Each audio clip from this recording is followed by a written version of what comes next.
Welcome to our live. See if we come on. Our first book club since I was a kid going to school. Hey, everyone. Welcome. Oh, yeah. I guess we have been live. I just didn't know. So here I am looking at my phone.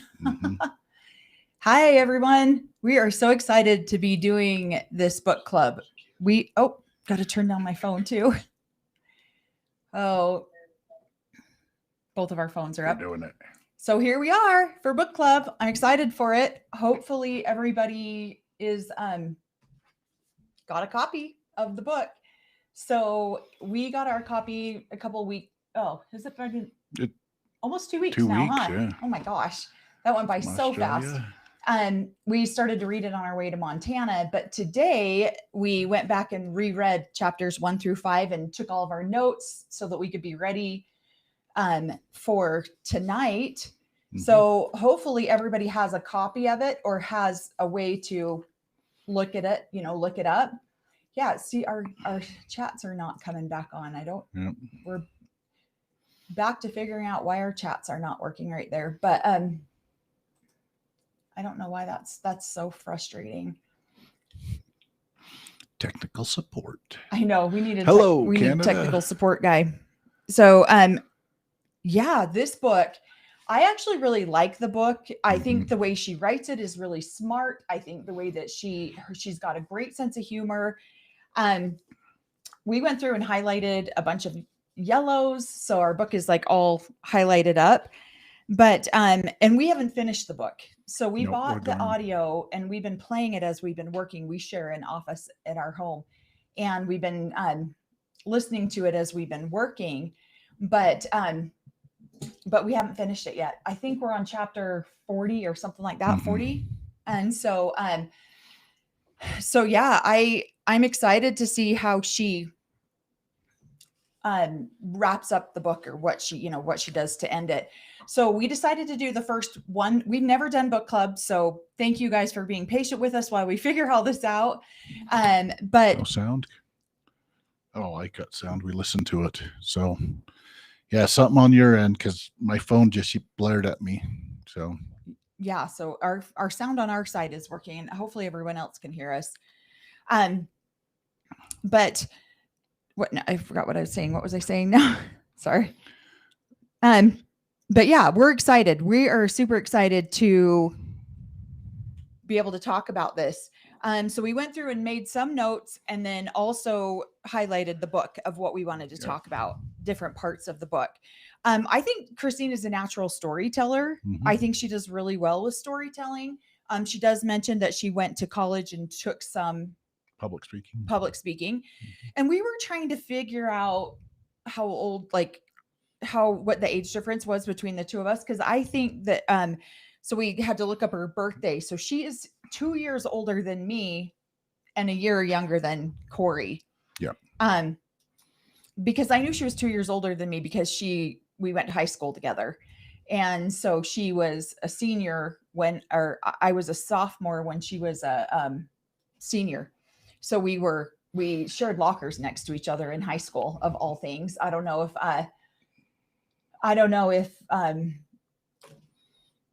anyone knew that or not, but I do have a sister and the three of us went to school together.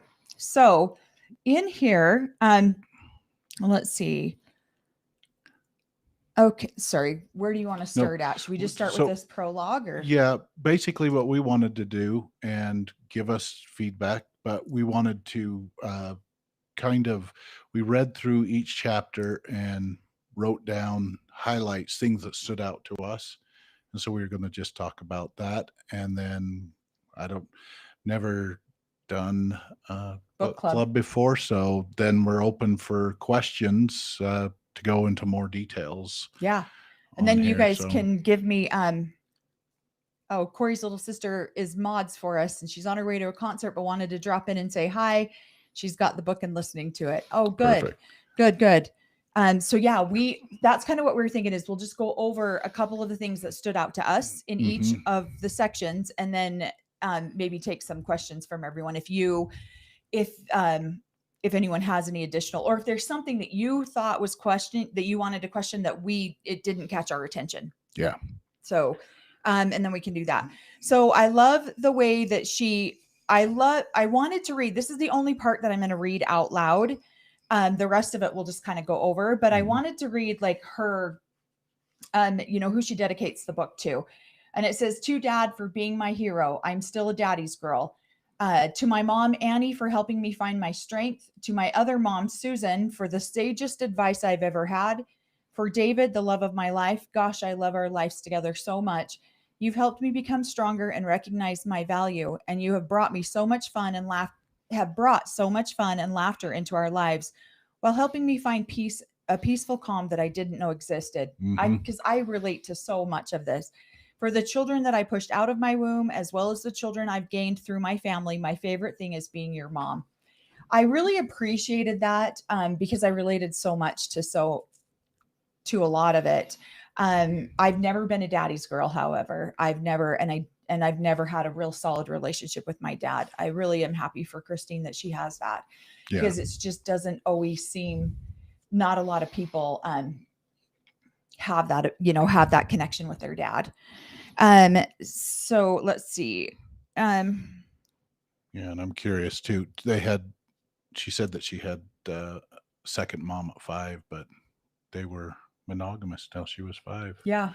And I really liked her. So I know her. I know of her second mom. I always really liked her. She's very regal is the name that I would use for her. Okay, let's see. So she starts it out with "Love is love." We're going to go over the prologue first before we get started into the whole book. But I love the way she just kind of depicts what her life is like now, with Truly and with David and living in the same home with them. I feel like too that if she didn't have the show, maybe her book would have gone a different direction, because she would have been a little bit more detail oriented, where I feel like maybe she tried to clear up some things that happened in the show. Maybe she wouldn't have added those things to the book. Does that make sense what I'm saying? That maybe she wanted to clear up some misconceptions that got out on the show and then got out on social media that the followers were, the fans were talking about. So I feel like she tried to clean up some of that throughout the parts of the book that we've heard so far. But yeah, I feel like she did really good, but maybe she would have gone into a little bit more intimate detail about some of the other things that she's experienced. I don't know. What do you think? Yeah. My notes that came up on the prologue was she was setting up or creating her setting of what her life has become, what she is creating now. And so that was awesome to see it, then to be able to go back and talk about a bit of the chaos. And chaos is a perfect word of growing up in a polygamous family. There is a lot of chaos in there. The other thing that jumped out at me in the prologue was she said that her grandfather was her hero. And in my family, growing up in the community that we grew up in, my dad and my mother's had considered him a hero too, a prophet, all of that. They had high regards for him. I only remember one interaction with him when I was a little kid that I had a fingernail that was coming off and it hurt, and he was able to pull it off, and he was so kind to me. And so I can see that, a lot of the conversations we have within the community was that he was a hero and he was a grandpa. Well, he definitely became a martyr once he was murdered. People put him up on a pedestal, whether he deserved it all or not is irrelevant to the members of the AUB. But to her as a little girl, she was a hero. To me as a little boy, I was being told he was a hero too. Right. And I had just one good experience with him. So I had nothing to say different when I was her age. He was a kind guy. He came over to our house multiple times. He helped me remove my fingernail. So, Yeah. and Yeah. so it was later on that hearing from my older siblings and my parents of other things that went on, that I went, oh, okay. Yeah. But he was, as a young kid, he was propped up as a hero for me too. So A definite martyr. Somebody just made a comment that I wanted to just address because it's come up a couple of times. Apparently on another channel, they said that Rulon Jeffs was her grandfather, and it is Rulon Allred. And it's just not a very common name. And it was kind of coincidental maybe that both of them had the same name at the same time, both leading a polygamous sect. But yeah, her grandfather was Rulon Allred. That is why it's the Allred group or the group, or, so yeah, her father. One thing I liked in the prologue is she kind of goes over the family dynamics, but I loved the way she talked about the chaos with the children, and the children roamed through the homes depending on what they needed. They could go to Robin for one thing, they could go to Mary for something else, they could go to Janelle for something else, and then Christine for something else. And so really, what a great way to have a childhood is to be able to have all your needs met if you needed something. And not every community was that way. That's another reason I don't understand why they moved from Vegas, but we're not there yet. So and then another thing that she talks about in the prologue was the fact that she got used to saying on repeat, I'm fine. This is something that is so common in the polygamous, because you don't want to be the squeaky wheel unless you do. And then that's your purpose, is to be the squeaky wheel. But most of the time you didn't want to be the squeaky wheel. You wanted to be the one that was like, it's okay, I'm fine. It's okay, fine. Let me handle it. And so here she is. This, I think, is not just in polygamy. This is ingrained almost in the Mormon culture. It could be in other cultures too. I'm just not familiar with other cultures. I'm more familiar with Mormonism. And so it's like, she says she's used to spent years on repeat saying, I'm fine. Because if she was angry, she didn't always have the words for anger. And it's fine because it wasn't worth the effort to explain things. It wasn't worth everything that she had to do to, hey, this is my point of view. Also, she's saying that she's fine because she's doing the very best she can to keep her family together, and while feeling completely overwhelmed. And I mean, how many mothers have felt that way in general? I know I have. I know without being in a polygamous situation, I have felt that way. And that's what but the one line that she really said in here that struck me really good is, struck me to a core because I felt this way. I'm fine because that's what I've always been trained to be. Fine, small, and not a bother. And I've talked about this on some of our other videos. I'm 6'2", and I was always taught, don't take up space. Be as small as you can. Be as, don't be the one that sticks out. And so when I read that was hard for me to get all 6'2" of me in a confined little space where I felt small, where I felt not seen. Because you don't want to be a bother to other people. That is very common for these women to feel this way. I know that I felt that way so much.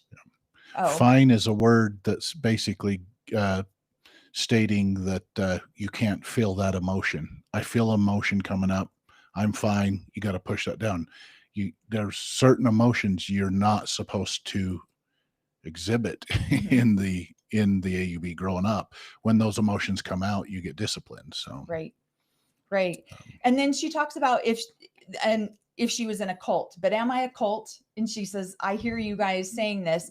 If she was in a cult, she was glad of it, because she came from a family filled with community. So she actually, we didn't live too far away from where they lived, but she lived on what they considered a compound.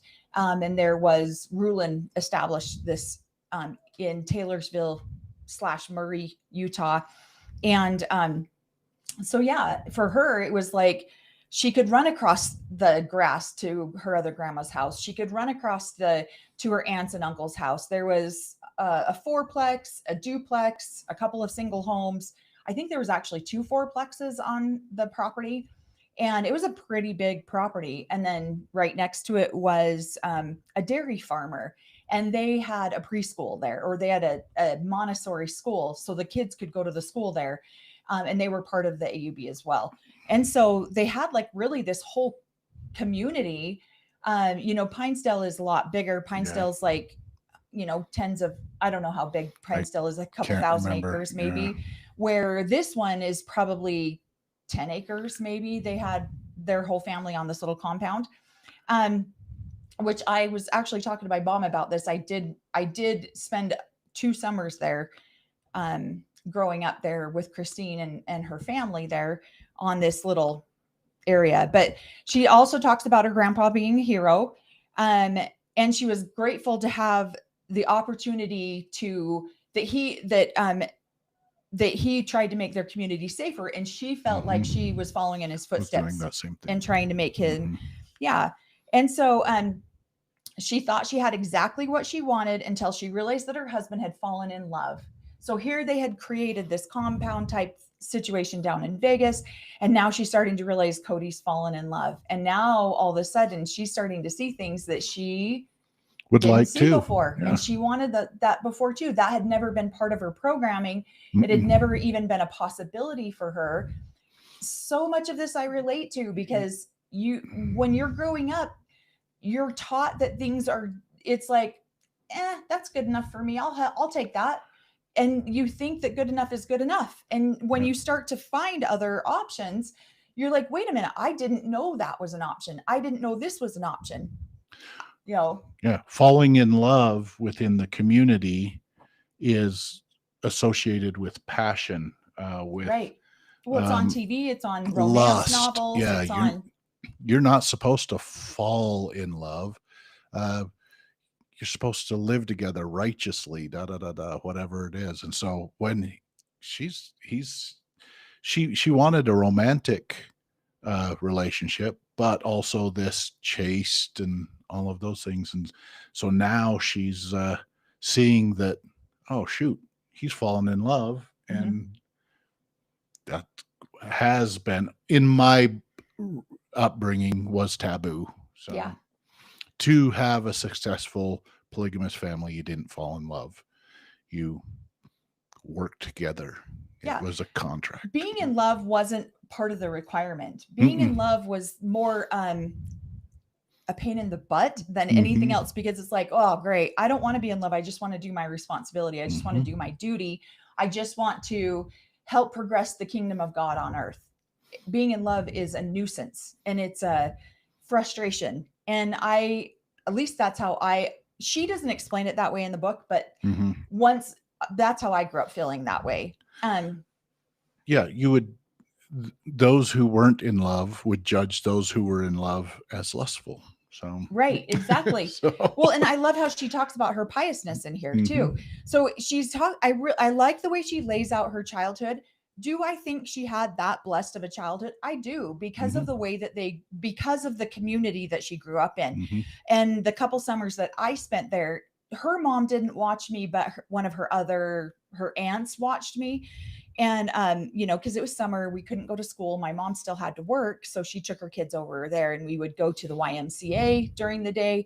We would do all that. So we had a lot of late nights on that property, because they did a couple of sleepovers throughout the summer. And it was very kind of like this whole, what's funny now is it's in a very busy area. Back then it was more farmlands. There was a lot less community there now, but it was very like, you had your own like island almost. And it was really hard to find, because it was back off the main roads. And if you didn't, it was the only way to get there. So if you weren't going there, you weren't going up that road for anything else. So it's kind of secluded in a way. So she kind of like grew up in this little secluded area. And, but I like the way that she lays it out. And but then she also talks about the dynamics about having that many family members, and how you really had to become self-dependent. It's like you took a boo-boo to your parents if you were bleeding and you needed stitches. Other than that, and most parents didn't even do stitches. They would just put a Band-Aid on it and call you good and send you back out. But it was, if you're bleeding, then come talk to them. So bumps and bruises. I did have an my dad's first wife, she was a military medic, and so she would do most of our bandaging. Yeah. And if it got really bad, there was a nurse in Pinesdale that they could take us to too. Yeah. So, and if it got really, really bad, you'd go down to the Gentile hospital. So it's true. And so she says one line in the book that I highlighted, it says, "We didn't complain. That's typical of big families. You learn to deal with it. You learn to deal with it because every boo-boo won't get a kiss." And that is very true. Or if you're the older siblings like me, you learned to tend to the younger kids. Yeah. And so I would tend to the younger kids. Now, I read a couple comments online where people were like, "Do you really think that Christine is that naive?" Yeah, I do. Yeah. We were very sheltered. Very sheltered growing up. Yeah. There's even still things that people will talk about. I'm like, "What are you talking about?" They're like, "You grew up in the 80s. How do you not know this?" Because we were so sheltered. We really were. And in fact, she mentioned some stuff in here about getting up Saturdays to watch cartoons. We were even more sheltered than Christine because we didn't get to watch cartoons on Saturday. Yeah. We had a VCR, and you would watch whatever was designated, some old Disney's, but movies that the parents had approved.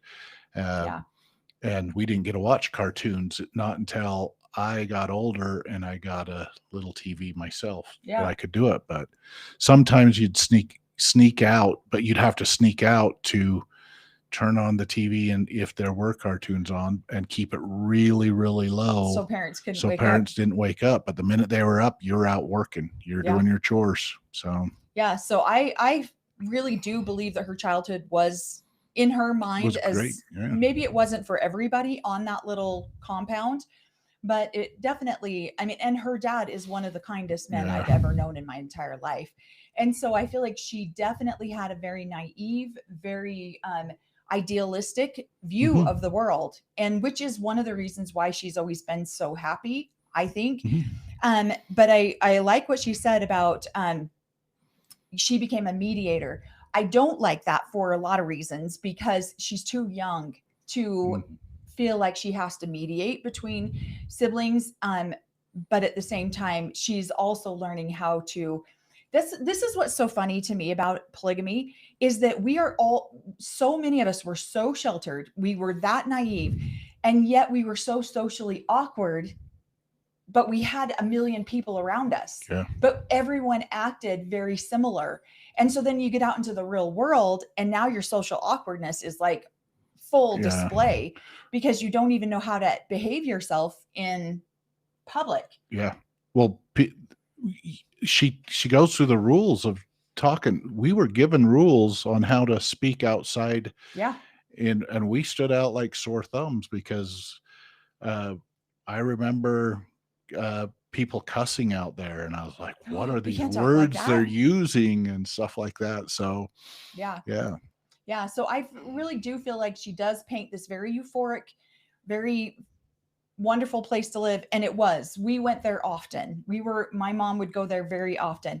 In fact, I grew up and I started teaching primary, which is little kids Sunday school that wasn't on Sunday.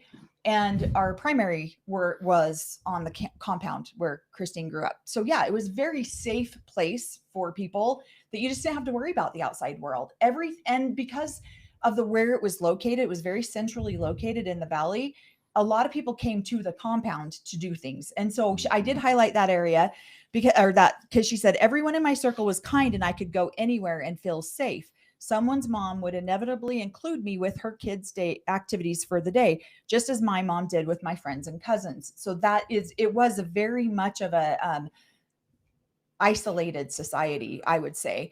Go ahead. Well, no, I like how she said the compound, because Pinesdale was considered, everybody called it the ranch. Yeah. When they were being politically correct or correct talking about it. But we as the kids were snickering, because we're like, we're up here on the compound, because we'd come down to Utah and everything was more open, and where we felt like we were on a compound too. Yeah. But that was a negative term, but we would snicker about it. So Compound was our swear word growing up. Well, Bunny says communal. Yeah. Yep. Yeah. So that's really what it was. Let's see. My mom said, sad. Christine is not lying. She came from an amazing family. People need to quit judging when they don't know. Yeah. And it's very true. Like everyone in her family was, and the way that they had this, the way that it was all set up, they had a common area of grass. And that's where we played volleyball. That's where she was watching Cody from the window of the kitchen, and he's out there playing volleyball the first time. She talks about this in a couple of other places where she talks about her dating Cody. Another thing she talked about is her grandpa Rulin delivered her because he was the midwife. And that moment on, she felt love from him. So he delivered me, he delivered Cory. We both had, he delivered thousands of babies. I don't even know how many babies he delivered. I want to say it was like upwards of 4,000 babies is what he delivered. And so it was very common for him to do that. I know a lot of people struggled with that. I don't know if I could have my father-in-law come in the room and deliver my babies, but nonetheless, Christine's mom did. And he delivered. In fact, my mom, my little sister was one of the very last babies that he delivered before he was killed. She was born on April 22nd and he was killed on May 10th. So within just like 2 weeks after she was born. And so he did deliver a ton of babies. And again, Cory got it. I got delivered too. Yeah. Cory got delivered by him too. So yeah, I'm pretty sure it was upwards of, my mom's in here. She might be able to tell me. Yeah. I think my brother and I were delivered by him, but then my parents moved up to Pinesdale and then they had the midwives up there. Right. That delivered all the rest. So. Right. And she delivered the midwife up there delivered so many of the babies on the ranch up there. The rest of the story. Yeah. So she talks about her family. I like how she talks about how they, she goes into a little brief version of what fundamentalist Mormons is. And so she talks about having to lie. And let's see, I highlighted this one. She talks about when they would refer to the other children as cousins. That was hard because when her parents did put her in public school, all of her siblings went to the same school.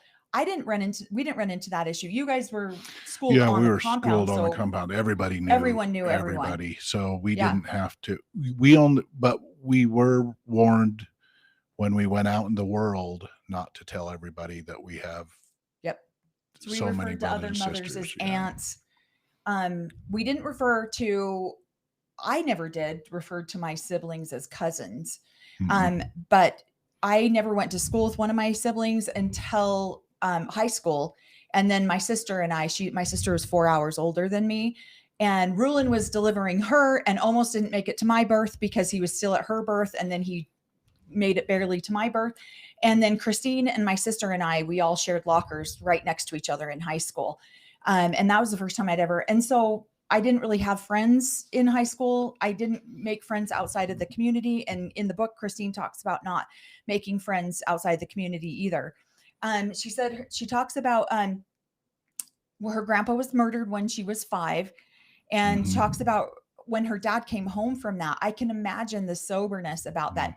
I was really small, but I do remember the heaviness about it. I don't remember what was said or anything like that. I just remember the extreme sadness that everybody felt. Yeah. Or that I felt everyone around me was feeling. Our whole family was sad too. Sad and scared. So there was fear around that because they didn't know who had murdered him at that time, but they thought it might be us.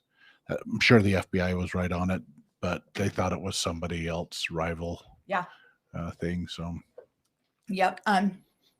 He was killed after Brian. Oh, well, my mom's got that wrong. Sorry, Mom. I'm going to totally correct you on that one. Sorry. She says over 6,000. Over 6,000 babies? Yeah. Oh my gosh. Dang. Yeah. Busy. Yeah. So then at the end of chapter 1, it says, she talks about how her grandpa wanted to make the polygamous group safer. So he started to come out a little bit about things like that and wanted to make the polygamous group safer. So the very last line she writes in chapter 1 is, "In a way I would follow in his footsteps. He tried to tell the world about our church to bring safety to our community, but the threats to our group didn't always come from the outside." They didn't. And I would No, agree with that. I would. I thought the way she wrote that was so well put, because I feel like more threats come from the inside of the polygamous community than they do from the outside. Within all the different communities and even Right. within the AUB. So Right. So Um, let's go ahead. no, I was just going to do a little preference on that. Rulon started the Pinesdale, Montana, as a larger compound, as a creation for people to come up there as a group on one place and do communal living. We all had a job that we put into the community. At the beginning of that community, everybody, all the families ate together in the big blue building. And so it was a communal type living to get to know everybody and to create safety up there within Pinesdale, because I'm sure they were getting threats from all the other communities. And so he wanted a place for people to escape up there. So he was trying to create spaces and places. Probably wasn't, yes, the US government was scary too, but it was other communities that were scary to these guys. So does anybody have any questions or anything that they want? I'm kind of going over some of the chat here. Somebody asked you to clarify which LeBaron was married to her grandmother. It wasn't Nerval, it was Theron. The brother. Yeah, I thought it was Theron. I highlighted it in here. Oh, Florin. So Florin, LeBaron was married to her grandmother. I ended up, the couple of the pages you can see, all my notes. I don't know if you can see that. I'm like writing in the edges so that I don't forget exactly. Because when we're just not like on a live, we can remember all these things. And the minute we hit like record, we're like, and our brains can sometimes go blank.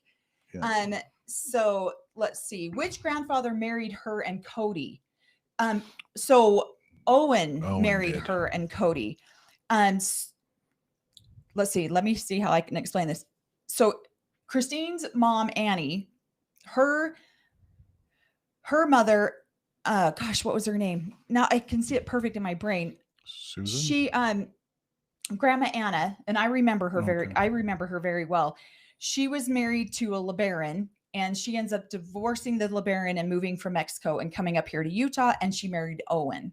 So then Owen Allred became Christine's step grandfather, I guess, if you will. So that's why when he married her, married Cody and Christine, she refers to him as a grandfather. Let's see. I'm trying to get. There was a question and then it reset.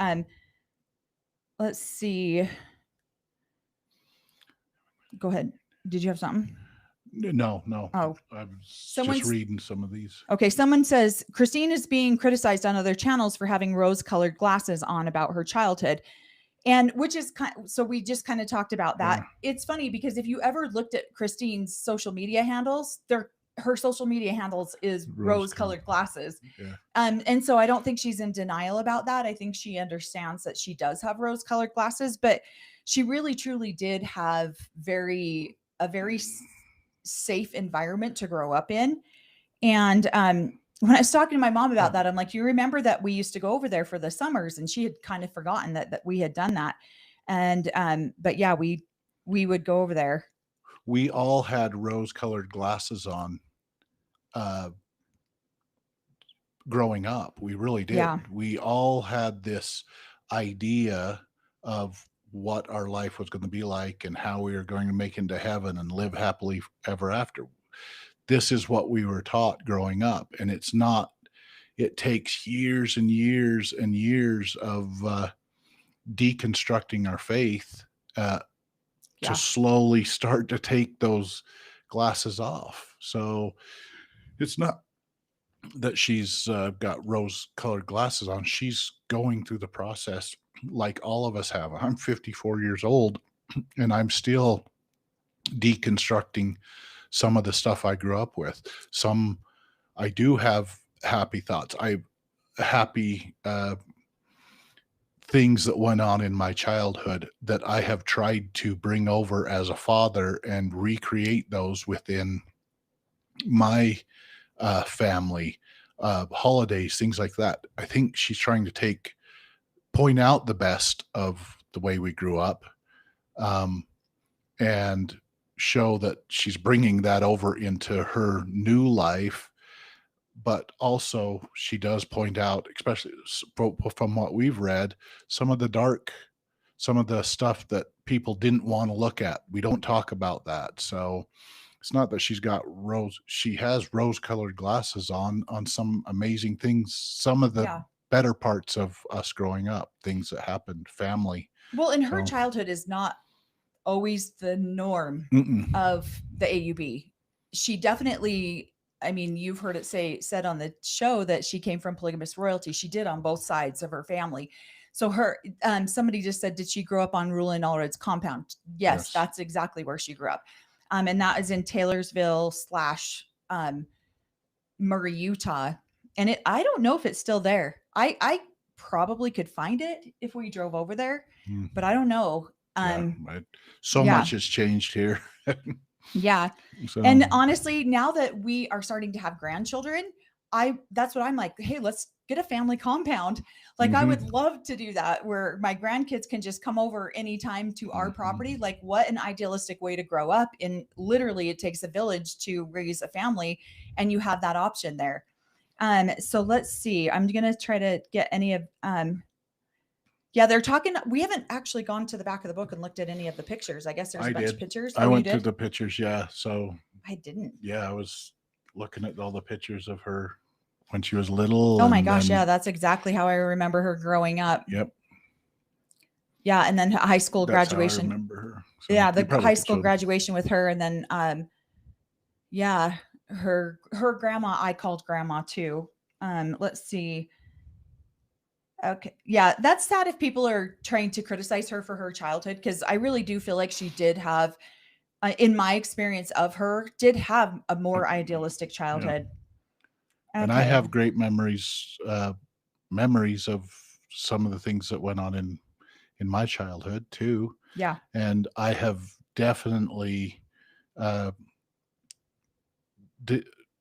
brought those memories over into my adult life. I love celebrating holidays just like she did. That was not the norm. And so I learned quickly that I had to create our own experience in the holidays. Yeah.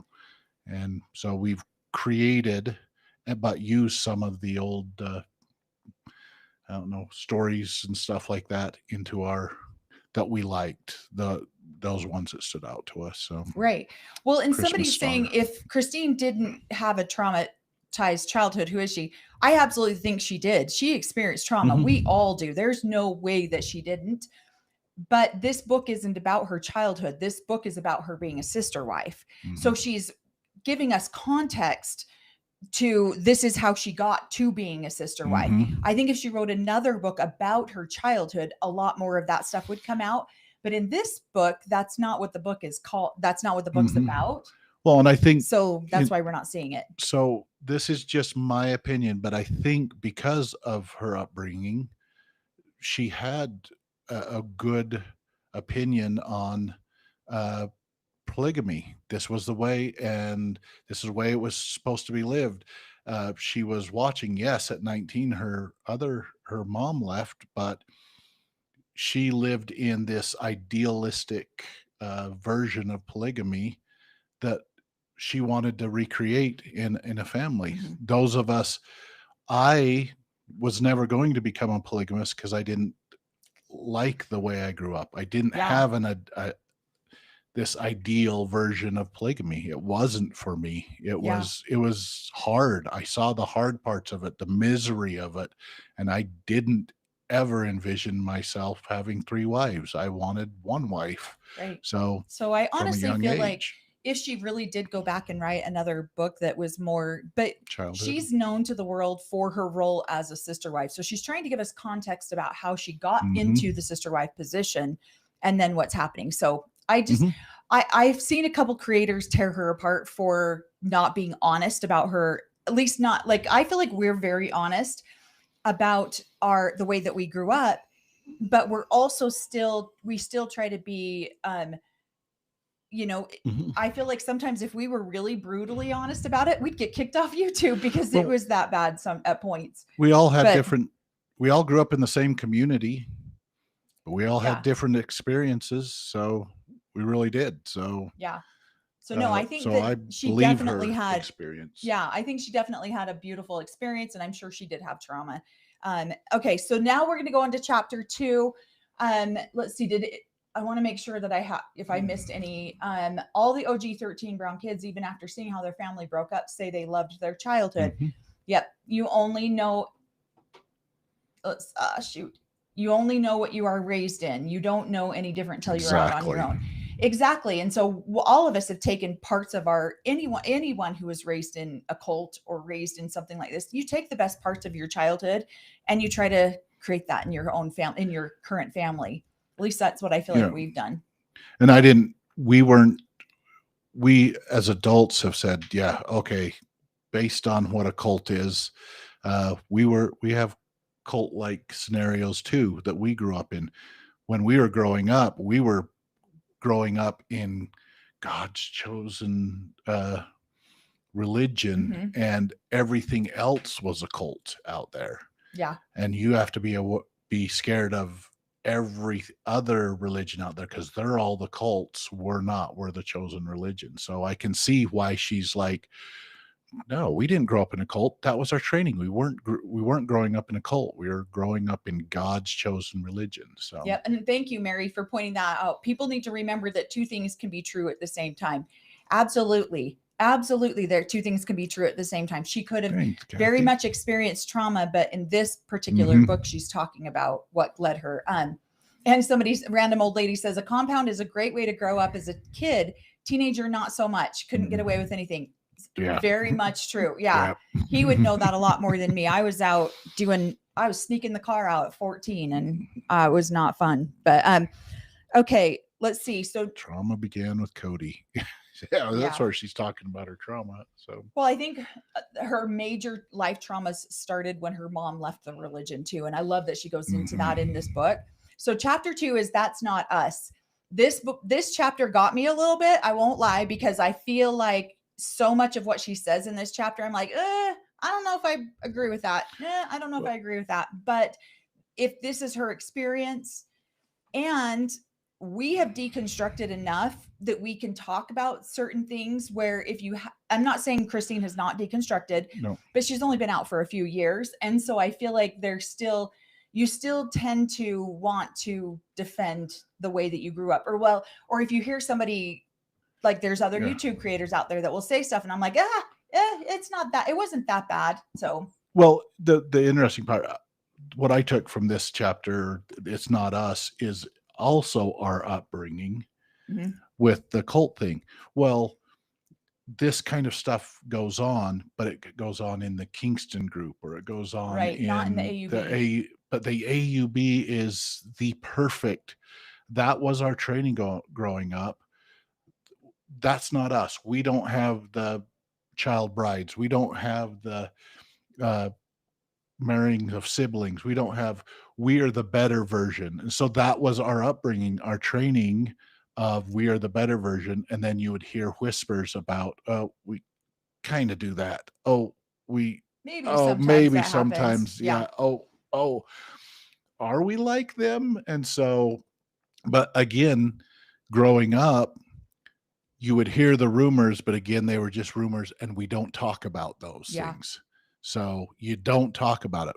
We could tell that there were some questionable wait a minute, she seems super young to be married and having a kid, but you didn't question, you didn't ask the age if it was, or if the prophet said it was okay, because usually she tells in here you have to get the father's permission and the prophet's permission to do that. So yeah. So that's not us.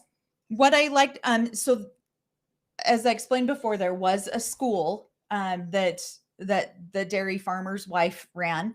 Some of my siblings went to that school too. But on chapter 2, she starts out with her parents put them in public school. And that was one of the most traumatizing things, because life had been carefree. She'd only known life to be this way with everybody with like minds. Now she's going into public school, and so she had said nothing in her life. I mean, she's 5. Let's hope nothing in her life had been really hard up to that point. Or, well, I guess in the 3rd grade, she's a little bit older. But she also says that what followed when her parents sat her down was one of the most traumatizing conversations of her life. And she talks about, if you tell people that your father is a polygamist and has multiple wives, he will go to jail. That was held over my head my entire life. Yeah. And you guys have seen, we've done some lives, and there was a picture of me and my dad. That was my first day of kindergarten. It was at his work, and I wasn't allowed to call him dad. And it was a rushed picture. It was hurry, sit on his lap, click, okay, goodbye. And so we were not allowed to acknowledge him in public as our father. And I know that's one of the Browns' biggest things that they wanted to break. But what was funny to me is that she talks about how she was just a little kid. She didn't have the concept of jail, or she didn't have the concept. It was so vague, but it just didn't seem good. What's funny is one of the things that we used to do on that compound is at night we would play a game called Jailbreak, and we would where you would go and try to capture people and throw them in jail. Our kids play that game to this day. It is something that we used to play on that compound with all of the other kids that played there. How to escape if somebody's looking for you. Right. So you're hiding and the cops are coming in to get you and take you to jail. So and so we played the game so many times. We were the teachings that we were taught could be so contradictory to each other. And we say this on our channel all the time. The rules always change, and it depends on who is doing what, if the rules change or not. But she talks about in the book, she now had to start fudging her relationships or lying about her relationships. And the one thing I found really sad is that she mentions that her dad can't come to any of their school functions, because how can he go to, and she mentions her sister Danielle. Her sister Danielle is her other mother's oldest child. And that she couldn't go. And I thought that was kind of sad, because my dad just didn't come because he just didn't care. He just wasn't at he didn't come to any of my violin concerts. He didn't come to any of that kind of stuff. But he had more important church things to do. He did. My dad always put church activities above everything else. And so I thought that was really sad that she had that dynamic. There was times where he did come to some things, or he would run into problems with, oh, this wife has a child that has this going on in their school. This wife has a child with something going on in this school. I can't be at 2 places at once. And he would typically pick the favorite wife's kids, and he would go to that. So I'm kind of sad that she has that memory. I mean, that's got to be a trauma memory right there. And that she I love how she said she felt like she had 2 lives. I mean, I feel like all of us can relate to that in one degree or another. But I feel like that's very true. I didn't focus on school friends because we had church friends. Why waste your time with people who weren't going to be exalted and go to heaven with you? Only have your church friends. Those are the only friends that matter. And so yeah, I totally understand that. I felt like I had dual lives. At church, Christine's super friendly, super outgoing. At school, she's quiet, reserved. In fact, develops a lisp because she feels like she has to lie. And I feel like you've expressed that sometimes with your family, how you would come down and your family was super Mormon. So you had to be one way coming here and then another way when you're on the ranch. We grew up with a contradiction of teachings, like she said in here. One, you never lie. You don't lie. Lying's bad, everything like that. But over here, you don't tell the truth to everybody. You can't tell my mom's Mormon family certain things that go on. Everything has to kind of be quiet. quiet. They know that we have tons of brothers and sisters, but you don't go into details. So it's these guys, Yeah. this group you never lie to. And then this group, you just don't tell them the whole truth. And the sticky part is when people within that group leave, like her mother. Now how does she talk to her? She can't tell her the whole truth. She can't tell her how she's Yeah. feeling. And so it's this absolute contradiction within all of our teachings about everything. This is how it's supposed to be Don't done. lie, but it's okay to lie But here. it's okay to do. This is how this is supposed to be done, but we're going to change the rules a little bit for this person or that person. And it is the whole teachings, most of the teachings that are taught have another teaching that's a little bit contradictive to that. Mhm. So Yeah.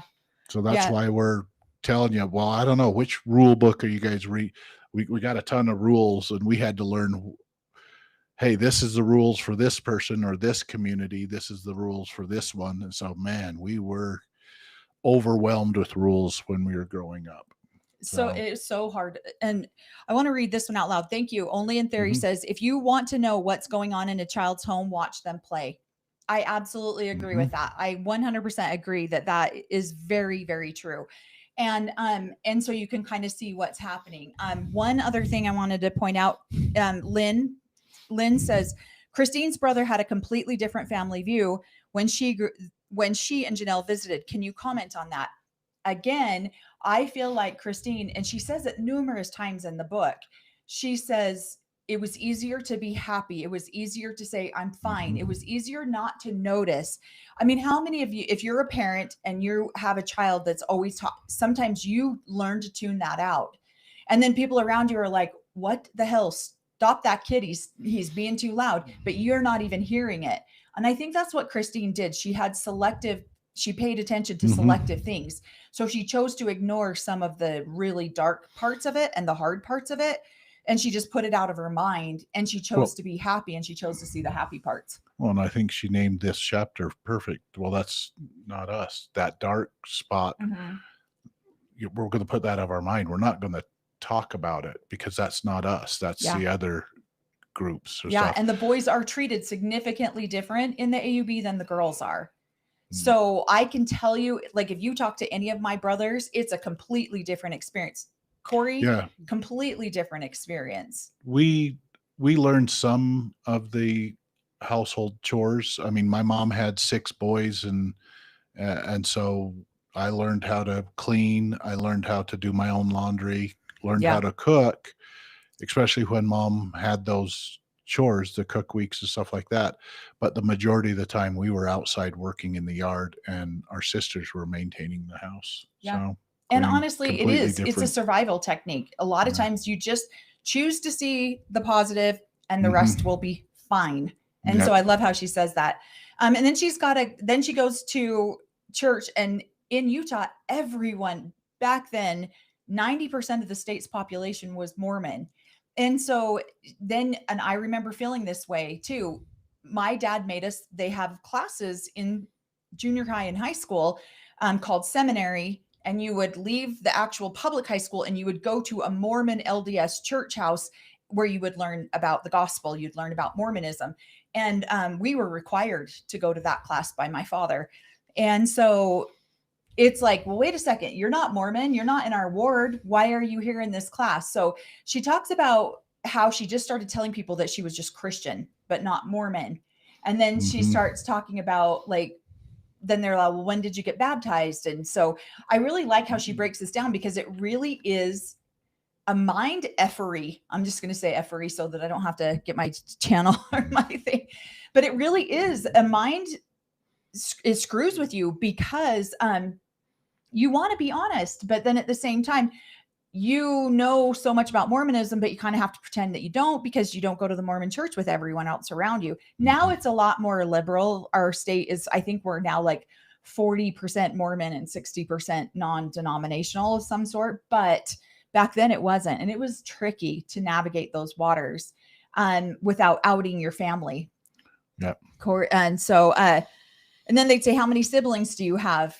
And it was like, do you want my real version? Like, or do you want what I tell people? My mom has 7 kids. People used to criticize us at the beginning of our channel, and they'd say, why do you refer to your siblings like that? Because I'd say my mom's children. And that's why, is because we would learn to specify, well, my mom has 11 children. That way you're not lying. You're not out there saying, oh, I only have 10 brothers and sisters, because that would be a lie. Mm-hmm. So if you say my mom had 11 children, you're not lying. You're telling the truth. You're telling the truth, but you don't have to go into all the great details about your other siblings. So we did get some criticism. I like the way Melanie says my mom's children. Well, that's why we do it. That's our training growing up. Yeah.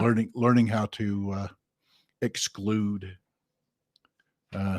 stuff. My face doesn't exclude anything, unfortunately, but yeah, I never. Yeah. Carter says it's like living in a cult surrounded by a larger cult. That's exactly what it is. It felt like we were in. Yeah. Absolutely. Yeah. Our family dynamic is cult-like. Yeah. In a community that's cult-like, in a religion that's cult-like. So yeah. I thought we were going to have this go one. I'm like, oh, we'll do book club in an hour. Oh, we're almost at the hour mark and we're not even close. We're still in chapter 2. So Here we go. She says she hated lying, but not very many people got to know who she was. And that is very true. Nobody in the outside world. I literally didn't have one friend in high school. She says she has 2 that she was able to connect with. I 100% relate to that. This is also where the social awkwardness comes and the naiveness comes, because when you're not exposed to a lot of the outside world, like TV commercials, because you're not allowed to watch TV, things like that, you don't know what you don't know. And so in church, you have a million friends, you're socially accepted, but then in the real world, they're like, wait, you don't know what Captain Crunch is? No, we don't get, we're not exposed to that kind of stuff. She hated lying. She didn't like that she had to lie and say she only had one mom when she had 2, and they both meant so much to her. So yeah, I feel it's such a contradictory, again, way that we were raised. You have to say these things, but just don't lie anywhere else. Just lie here where we say that it's okay. And so then she says, I love the way she ended this one. She says, or this page, it says, being raised with fear rather than in fear seems like a small difference, but it means everything to a child. And we've talked a lot about this on our channel, that was one of the main things that I decided when I was going to be a mother, that I did not want to raise my child in fear. Yep. And she says, being raised in fear meant that I was afraid of the people who took care of me, and I wasn't. So I thought she really touched on that, because it is such a fear-based society. Yeah. She was lucky there. That was awesome. Yeah. So I would say I grew up with fear, absolutely, within the teachings and all that stuff, but I also grew up in fear at times in my childhood. So yeah. Well, and she says that people would say to her, that sounds like a cult. And she would say there was no hard as a child, because she didn't know any different. At home, she felt secure, loved, nurtured, and was terrified outside of everything out of that bubble. And yeah, I know that feeling. I absolutely remember feeling that. You were very careful about anything you said. And that's what made us socially awkward. Yeah. So, hey, how are you doing? The weather's great. We talked about the weather, and that's about it. So yeah, with anybody outside of the community or who knew us. So yeah, we were very socially awkward. So. Well, and she does a brief overview about Rulin and his background. I did not know. I've not done a lot of research on Rulin, but I did not know that Rulin was married in the LDS temple and had a wife who divorced him because he went into polygamy. I didn't know that. So a lot of that stuff is in here too, that she talks about. We won't go over all of that because she just gives kind of a brief history. But she does talk about Wilfred Woodruff, who in 1890 had a manifesto denouncing polygamy. that is something that all the polygamous groups talk about, because he supposedly wrote something else on the side outside of the mainstream Mormon church to get people to still practice polygamy. Mm-hmm. So, and this is where the polygamists are kind of offended that the LDS church claims that didn't happen. Mhm. And so, and then the church just secretly admitted to it a couple of months yeah, ago. so that it did happen. So you've got true believers of the church that are like, no, they said polygamy's done, it's over with. But they told other people that they could keep living it. Yeah. They just needed to kind of be in secret, and they've been in secret for hundreds of years, 100 and some odd years now. So Yeah. And so that's kind of, I do like the way she talks, or, gives a little bit of brief history of the whole. One of the things I thought was really funny is she goes, the Utah wanted to be a state. Magically, the prophet has a revelation that now polygamy is wrong. Yep. And so I think So that's be funny lived no because, more. yeah, that is a very common thing. You see it in the Brown family all the time. I'm just going to, I'm assuming, this is my assumption, Dayton got accepted into college in Flagstaff. Cody has a revelation. The whole family needs to leave Vegas. This is very common practice on a full scale of the church and an individual family. So I don't know if that's true, but that's my assumption of it. Well, what I like, sorry. No, go. She did bring up her grandfather was murdered. And so I was surprised she brought up blood atonement in here too. Mm-hmm. So blood atonement is actually a teaching that has, from the beginning of the LDS church, and they have toned it down and probably denied that it's even existed, but most of the polygamous groups still believe in blood atonement. And so he was murdered on the basis of blood atonement. And yeah, now I don't know the stance on the AUB anymore, but when I was a kid growing up, it was like, well, really only the prophet could order it, and the prophet's not going to order blood atonement. He's going to let the Lord take care of things. So I don't know. Yeah.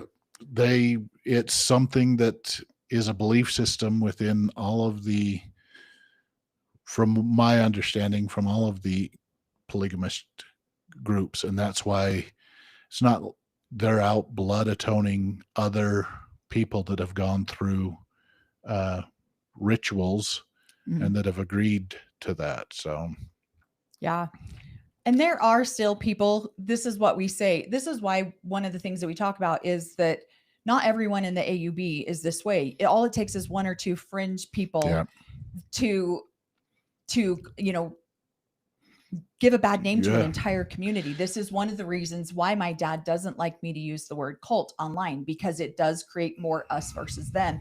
And when you only get one or two people that are like fringe and crazy like that, and the rest of the people are genuinely trying to do what they're, what they feel like God wants them to do, that's where you can get hung up. And so we listened to a video, or listened to a podcast on our way drive home. On our drive to Montana last week, we read Christine's book. On the way home, we listened to a podcast about blood atonement and Christine's grandfather. It was a great podcast. I'll probably link it in the show notes because the guy is funny. There is he does swear a lot in the video, just FYI. So if you're sensitive to that, language. Yeah. And I just, as us growing up, yes, Rulon died when I was 6 years old. And so most of the whole time that I was in the AUB, that I remember, Owen was the prophet. And Owen was he was considered more of a liberal prophet, and he was trying to clean up. There was this kind of behavior going on in many of the groups. They had the underage brides, they had marrying families. He was like, that's not us. We need to clean up clean up, and if anybody is behaving that way, we need they need to go to the groups that's happening at. And so he did a cleanup process. It didn't all go away, but he did a cleanup process to try to make the AUB look more mainstream, more clean. They weren't doing that, even though there was some of that going on behind the scenes. Yeah, the talking piece to the public and to the community itself is, we're not like that. We do not do these things. To retrain, I think, especially to train us younger kids on how our community was supposed to look, but probably to retrain people that were coming into the community thinking, no, I can get a 12-year-old or a 14-year-old. Mhm. So no, we don't do that type thing. So yeah, I actually even have that like tons written down on the next page about that. yeah. So she's given her whole history of her grandpa, brief history of her grandpa, Mhm. but she talks about Warren Jeffs being Daniel Kingston going to jail for abusing his child, talks about Warren Jeffs abusing his child.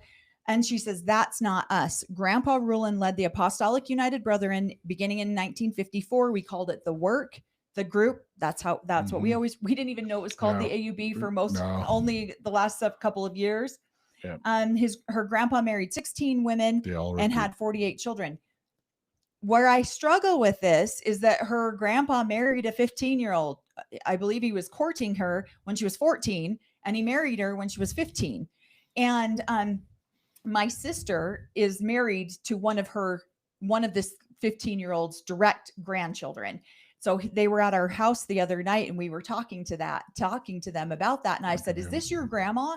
And he said, "Yeah, that's my dad's mom."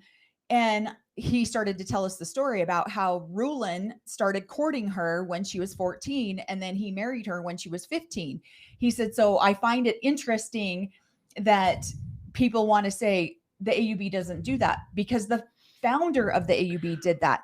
Now, I just feel like sometimes we do. We don't want to be the people who came from that one crazy group, but let's be honest about it too. And so I feel like some of these things in here are not maybe straight on the up and up. Well, it's we don't talk about that. We don't. It's a training that you don't talk about that. You don't bring that up. That was a special. That was one special time with special circumstances. Exception to the rule. We don't marry 14 or 15-year-olds. That was what they're trying to get. We don't marry that within this group. But we do once, twice, maybe a handful maybe of times. Yeah, they do, but we just don't talk about it because that's not who we are. That's not us. So we're not. We hate that the AUB hates being compared to the FLDS or the Kingstons. They felt like that they've done years and years of cleaning up their image by keeping some of the like-minded things secret. Quiet on the down low. So that's the thing. The AUB is just now being formed, and the leader is already doing what they claim that they don't do. Thank you guys for answering that question. That caught my attention. Was Annie a Kingston or a LeBaron? She was in a LeBaron. So Christine's mom was a LeBaron. And then her mom left the LeBaron, moved to the United States, and married Owen Allred, or her grandma did. Yeah. Okay. So another thing she says is that, when you do tell, Rulon was arrested, the family was dispersed. And so that story became her story. It became all of our stories. All of our stories. Yeah. We all were afraid to talk about where we were from, and because we didn't want our families to we didn't want our dad and our parents to go to jail. So I highlighted, she said, this story taught me that the outside world was a threat. Absolutely. So publicly speaking out like we are, it's threatening. There's been moments where even we're like, oh gosh, vulnerability hangovers are real. But then she also goes on to say, Grandpa Rulon saw a lot in his travels. He's one of the reasons why our sect is different. We were considered the liberal polygamists, which we were. Yep. We don't believe sex should be purely for procreation. And that's not entirely true either. Some of the prophets didn't believe that. Some of the Other prophets didn't, and did others believe that. really put a hammer down on that hard. The prophet, when Robin married Cody, he was very adamant that you couldn't get a temple recommend. You couldn't go through the AUB's temple if you were having sex outside of procreation. And so that was one of the questions. Are you keeping the law of chastity? That they believed that was part of the law of chastity. So that, yeah, it was. And this is, if you needed a temple recommend, you even learned how to lie inside of your group. Yes, I am. Yes, I'm doing it only for procreation. Yeah. Well, and then she talks about that the leadership of the AUB started to engage with local communities and be more upfront with law enforcement, which would bring safety to the AUB. It was also important to our group that they know that we didn't abuse children. That's not true. I'm glad that she feels that way, but in there she also says Owen Allred, her grandpa, even fought for Utah's legal age to be raised from 14 to 16. He often spoke out against abuse, which he did. I do remember this growing up. I remember Owen was the prophet for most of my lifetime. 35 years, I think, is what he was. But the problem is, as she says, it was also important to our group to know that for people to know that we don't abuse children. Yet multiple people in the leadership went to prison for sexually abusing children. Multiple people in the leadership went to prison for physically abusing children. So I struggle with this chapter because I'm not trying to say Christine's a liar. I'm just saying she's looking at it through rose-colored glasses. She's not being realistic, because during this time frame when Owen was going into the state legislatures and trying to help do all of these things, literally you have the prophet and then you have 12 apostles. 3 of the apostles are being held for child abuse. 4 are being held for child abuse. So that frustrates me. But but their family, then she goes on to say, but our family did experience the dark side of polygamy, and then wants to go into the LeBaron side of it. And I'm like, well, it kind of happened in the Allred side too, not just the LeBaron side. Let's see. And then she goes into a brief history about the LeBarons. There is also a series out there called Daughters of the Cult. If you really want to see a little bit more deeper into, in fact, I might even try to pin that one to our show notes as well. So you guys can see that if you want to. Go ahead. And that's a point of view from the LeBarons' children of what they were being told and taught, and their indoctrination from their side, but they grew up scared of their father also. Yeah. So yeah. And so she talks about her grandma Anna, her mom Annie's mother, and how she left the LeBaron colony down in Mexico. And again, Daughters of the Cult really goes into a lot of detail about this if you want to go see that. What? Yeah, and I think growing up in the AUB, they really were trying to we want to be different from the other religions, so we are going to try to push away, or we don't have child abuse going on. And so, but it was hard for them to do that to council members. Their kids are coming in saying, hey, this is going on. Well, that's a council member. That's somebody higher up in the ranking. So it took those kids taking that to the outside authorities, because it wasn't being taken care of in the group itself.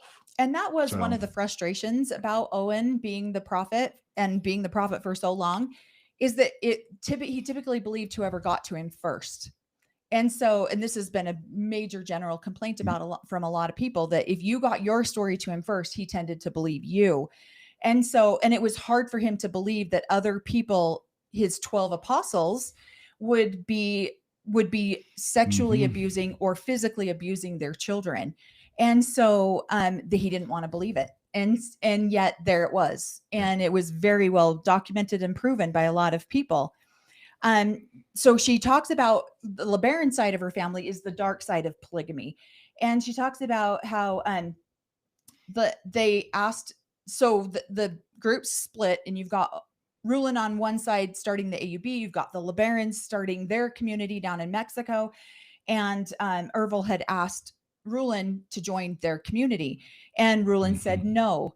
And so Ervil LeBaron was extremely upset that he wouldn't bow down to him, because they agree that the prophet is God's mouthpiece for the entire world.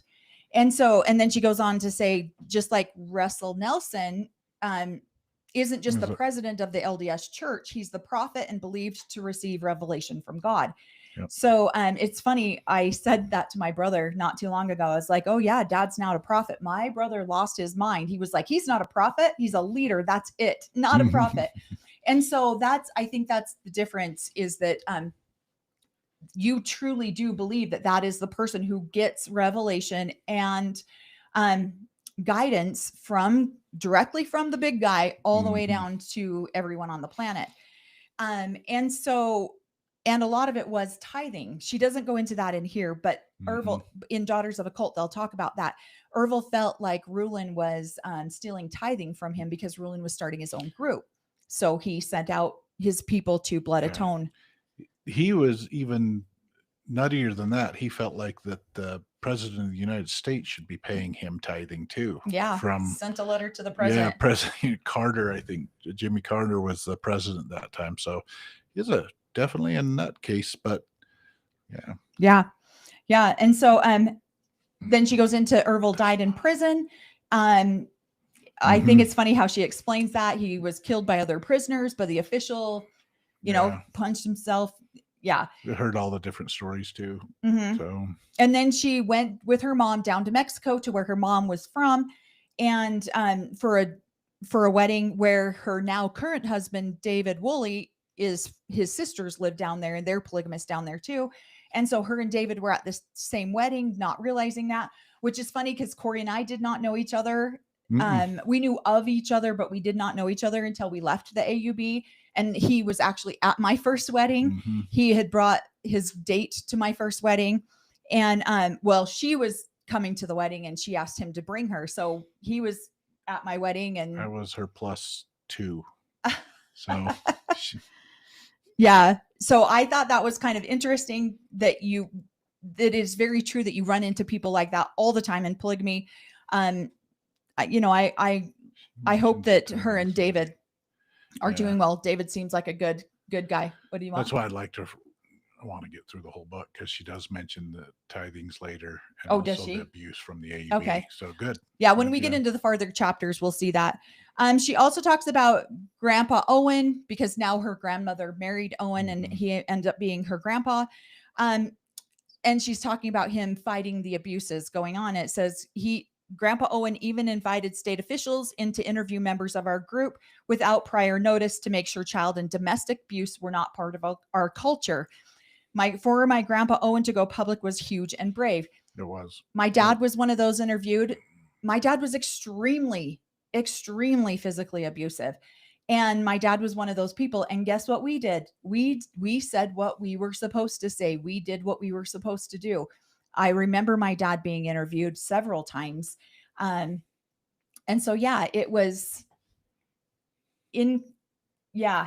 you put on your best face, you did. You do what you're supposed to do, and you don't let people see what's really happening. Our house was an open, we didn't do the interviews. When they came up to do the interviews, Dad kept us all home from church and stuff like that, because I had it on video. But apparently one of my older brothers said that there is an interview when we were kids. I just haven't been able to find it yet.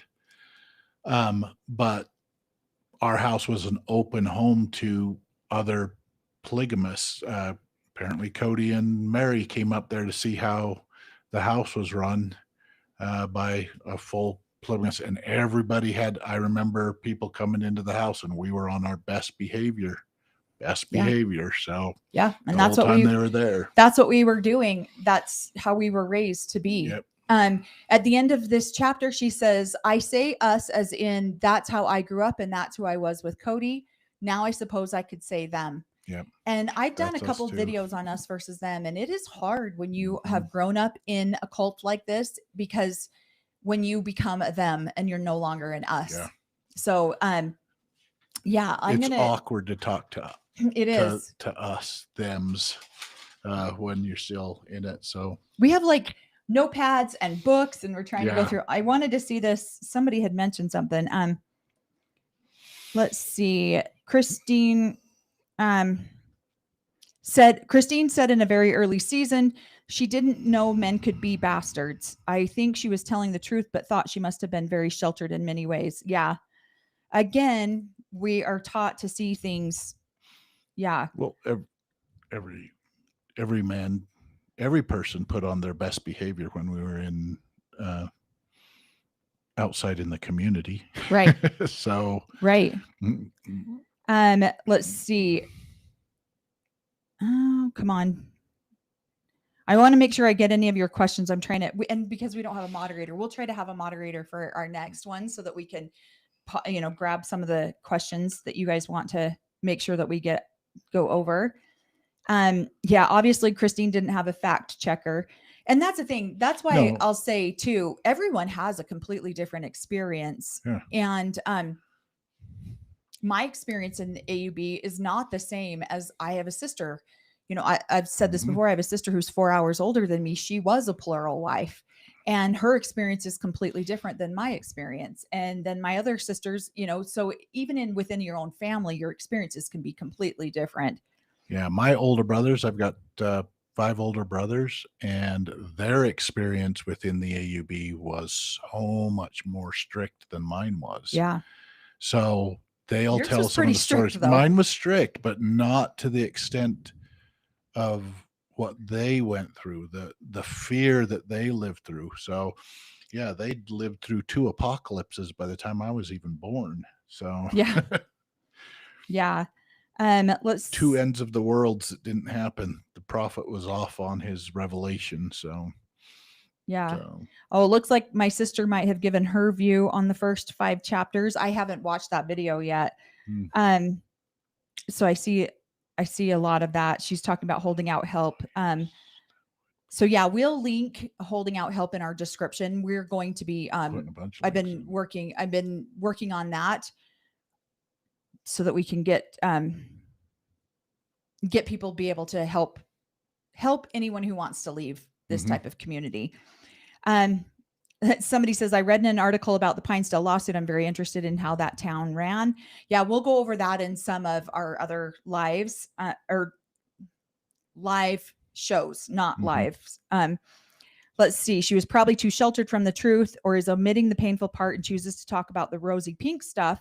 I feel Christine should try to understand more about Mary. Mary's a good person. Well- Yeah, I do get, it's funny because I do get a lot of criticism because I do try to see why people do what they do and give them grace for that, because we've all experienced childhood traumas. And so I try to understand where someone's coming from before I just say you're a piece of crap. The AUB didn't really teach the scary parts. They taught the rose-colored.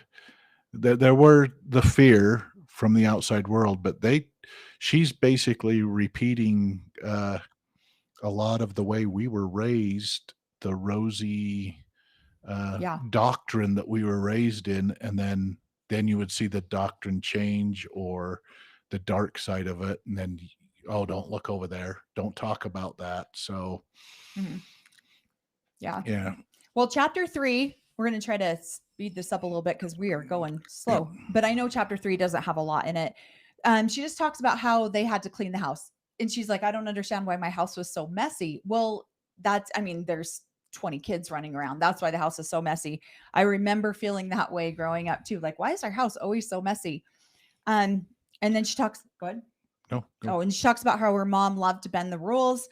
And then our fundamentalist church opposed everything from pierced ears to Christmas. Some people didn't even celebrate birthdays. That's very true. I think that was more individualized families. That wasn't necessarily an AUB teaching that I was ever taught.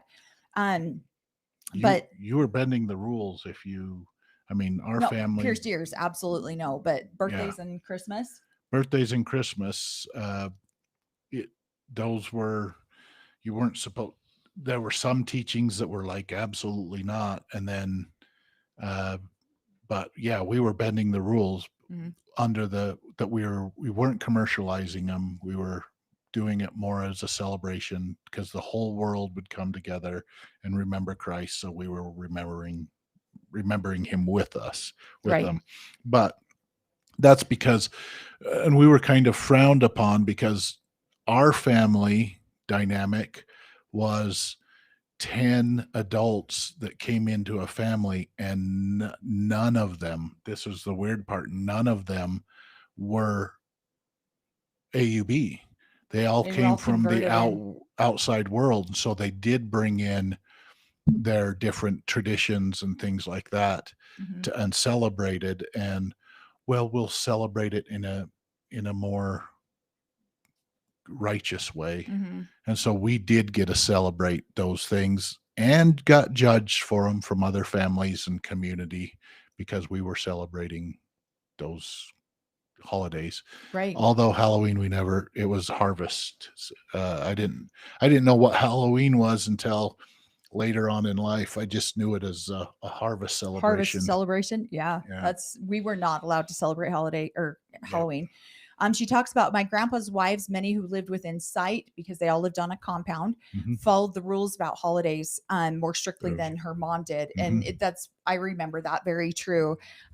She says they grew up in Taylorsville, which, you have downtown Salt Lake, and Taylorsville, Murray area where she grew up was like the next little mini Salt Lake. It was the next biggest area in town. I love how she explains some of the Mormon culture, the green jello. Like, there's certain things in Utah culture that I'm just like, why do you have green jello? And then of course we have Pioneer Day, which is the day that the pioneers came into Utah, and they celebrated as, now all the non-Mormons call it Pie and Beer Day instead of Pioneer Day. Or us heathens. So. Yep. And then she talks about how her other mother used to live on the other side of her duplex. And they called it the compound, but only amongst themselves. And that's why we laugh about it, because Big Love, the series Big Love that showed on HBO really brought out the ideas of compounds in the polygamous culture. And it's funny because I tease him all the time that he was raised on a compound.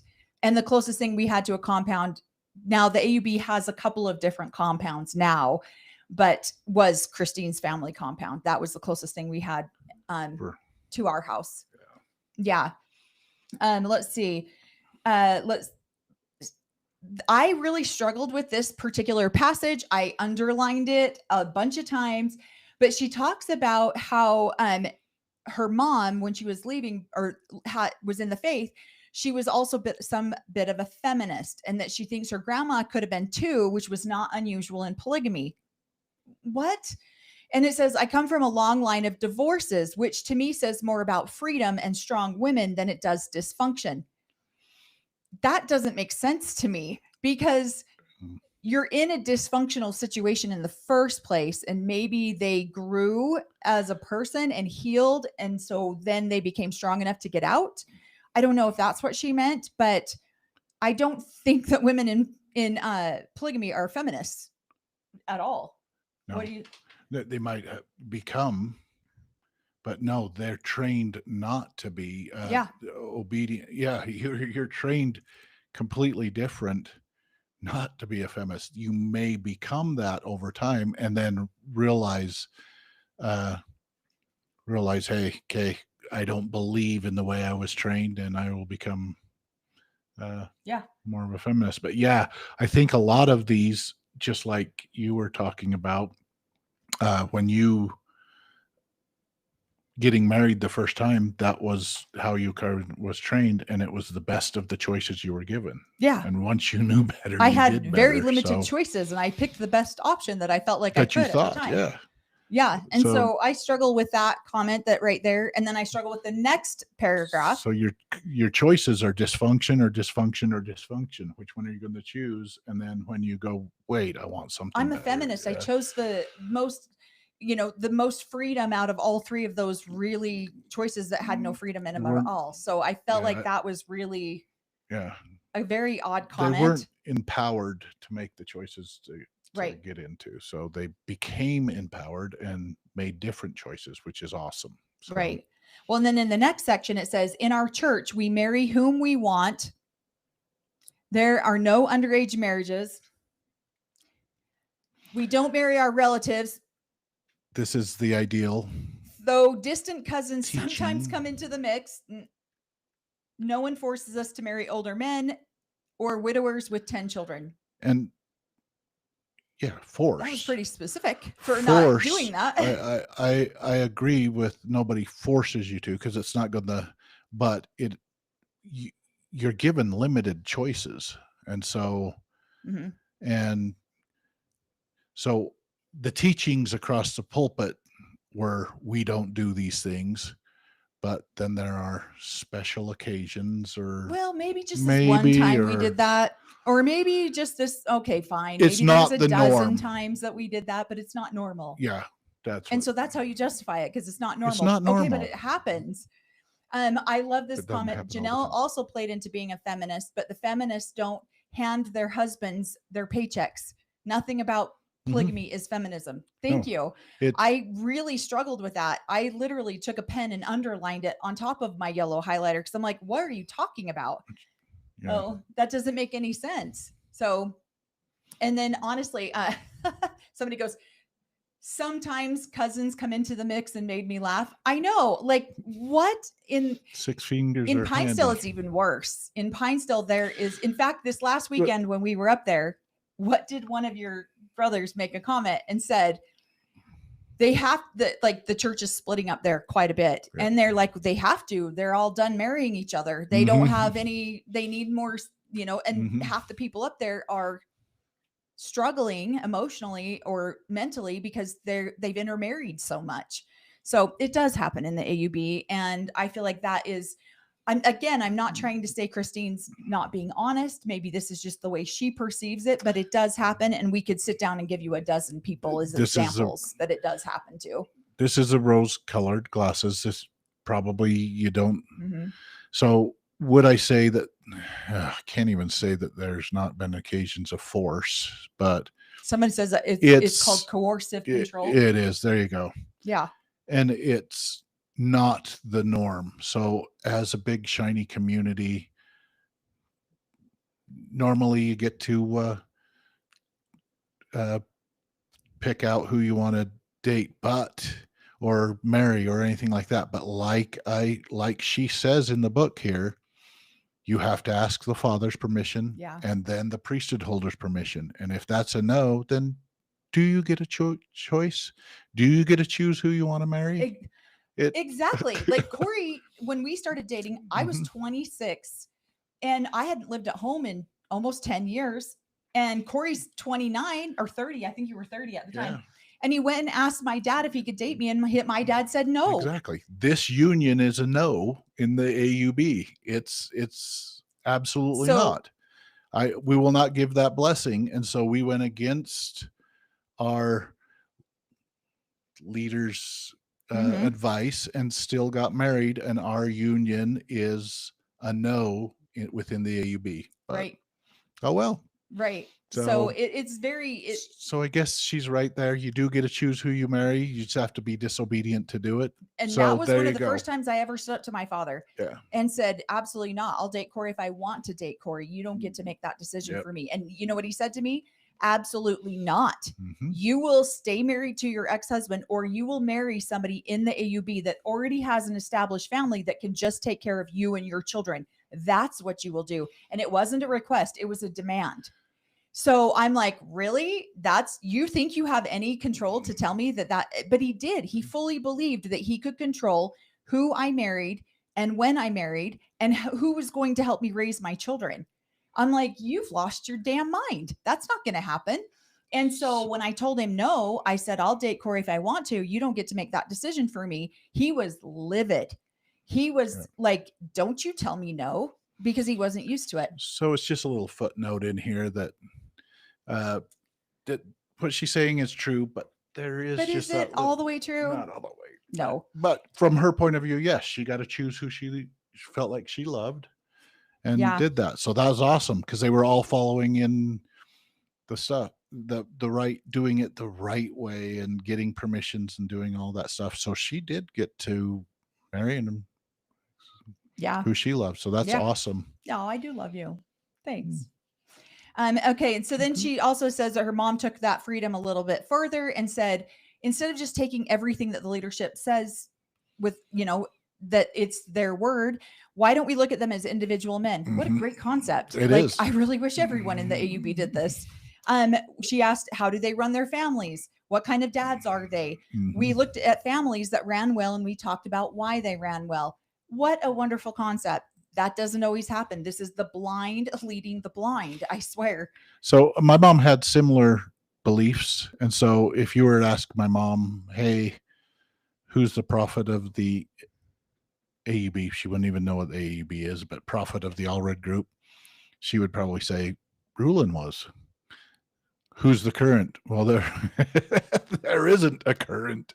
He passed away. So she has a belief system in Rulin. But she looked at every one of the men that have come up as prophets since then and has a little bit of judgment on them of their leaders, not prophets. So it's kind of funny to hear some of the old people within the AUB talk about it also. Yeah. Let's see. Somebody says, what does your dad think of the two of you now?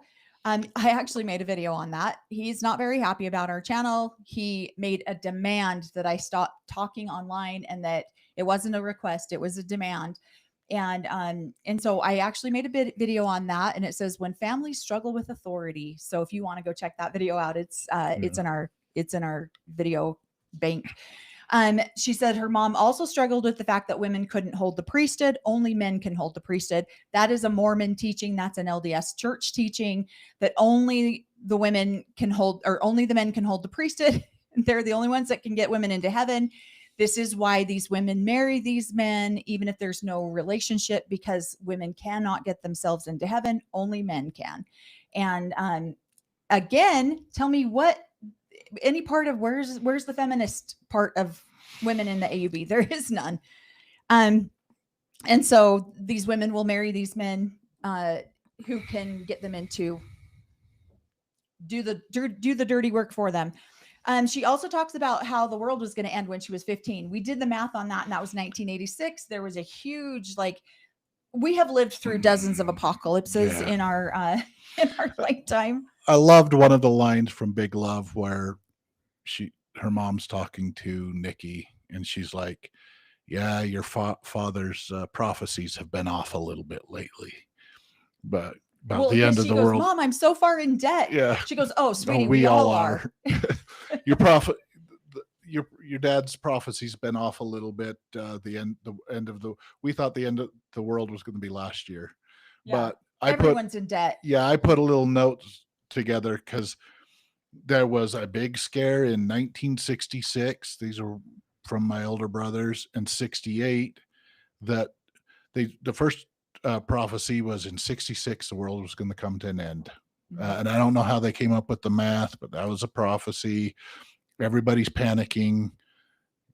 67 comes around and they're like, oh, we're off by 2 years. We missed that one. It's going to go to 68. And then the world didn't end. I came along in the 70s. And so the next big one, we're off by 20 years.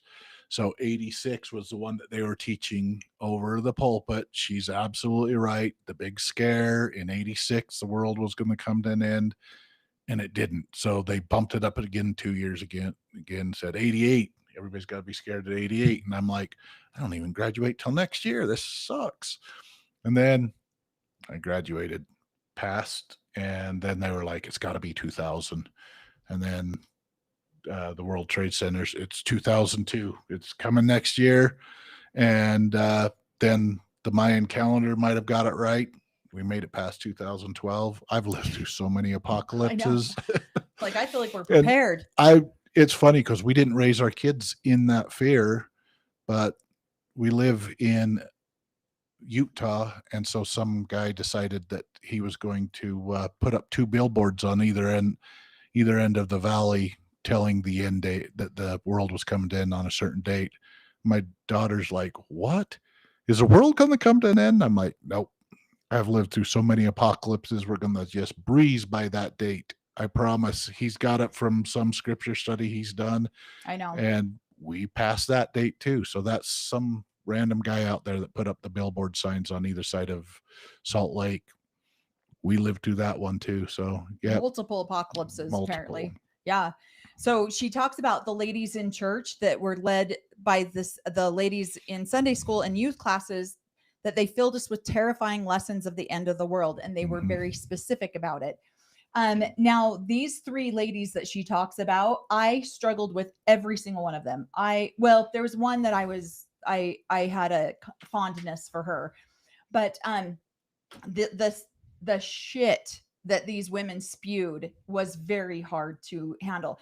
And what I didn't understand about these particular 3 women that she talks about in the book, she doesn't say their name or anything, is that I saw some of them outside of church and they were mean. And one of them particularly was extremely mean. And I didn't understand that at all.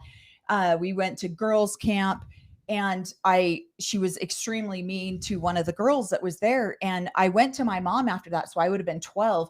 And I was like, what the heck? I couldn't believe that I had seen this matriarch of the AUB treat another woman in the group that way. And it was really a struggle for me. So a lot of people struggled with these women who got up and taught the Sunday school, and they were not, like she says, they were very specific. And it was so hard to have them. It was so hard to not just be like, you guys are so full of shit. And then Christine also talks about good girls were pious and none of us wanted to be left behind. It sounded terrible. Plagues, wars, locusts. So yeah, they literally instilled fear, and they were the biggest Sunday school class in the AUB. Everyone, you could go out to the main church building. A lot of times in the AUB, the individual families did Sunday school. So you've seen the Browns do that on their show, where they had a family Sunday school in one of the wives' living room. A lot of families did that. But if you were older and you didn't want, like, let's say you were in your teens, older teens or young, and you weren't married, then you would go out to the main AUB building and you would go to this Sunday school that these 3 women taught. And so they were terrifying. And she says, they taught us that we needed to meet Christ before we died. It made no sense to me. And said we would burn in hell. Like, what kind of a heavenly father does that? And she says she felt like she was a bad person, and she wasn't. This is what they do. You're not good enough. You're not into us over and over and over, so that you're constantly living in fear of being left behind. Yeah. You're constantly living in fear of being in the rapture when the world is over. We're being left here. Right. And then she says, so there's no reason to go to school. There's no reason to get an education because the world's going to end anyways. But go ahead and have all those babies. Yeah, I want a newborn in the rapture. That sounds like a great idea, And so she says, but her dad, I love the way her dad handles this and says, no, sweetie, that's not going to happen. You are going to college. And so she says, while my friends planned their future by avoiding it, or while my friends planned for the future by avoiding the future or planning a wedding, my sisters and I all earned an education. Yeah. And I feel my parents probably were expecting the world to end in 88 or 86, because a lot of my younger siblings, they're like, yeah, you guys need to go get an education and go to college and stuff like that. So, yeah. But some of us older ones didn't. Some of us didn't get it, just went out and got blue collar jobs. So yeah, got our own education. Yeah. Well, somebody says, what do you think the point of the apocalypse stuff was? To doomsday prep or stock bulk items and hold on to resources? I think it's my experience in the AUB is it was a form of control, because you don't want to be out there on your own when the rapture hits, do you? Well, it's written right into its prophecy. It's written right into the name of the Church of Jesus Christ of Latter-day Saints. We're in the last days. It is you can't say we're the Latter-day Saints, or if the world's not going to end, it would be like the Midday Saints or something like that. So that it's a teaching probably since Joseph Smith started, that the world should be coming to an end pretty soon. So it's a we're end of days religion. We're seeing that it's you guys are saying the audio cut out. I think it was our internet for just a second, but it's back now, because I noticed we were pausing just a little bit, but I think it's the internet. Sorry. But we're back. Okay, so now we're on chapter 4. Oh my gosh, we gotta go a little quicker. We're gonna be here all night. Although this book is really fun to go through. Mm-hmm. It says no girl wants a story like that. And then she says, spoiler alert, the world did not end on her 15th birthday.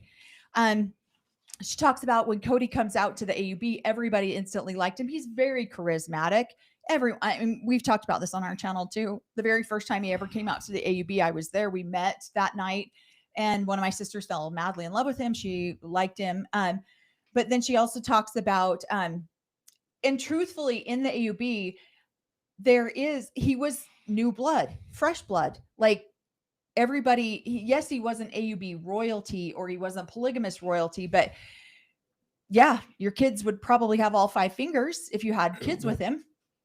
Well, and then he came from the LDS church.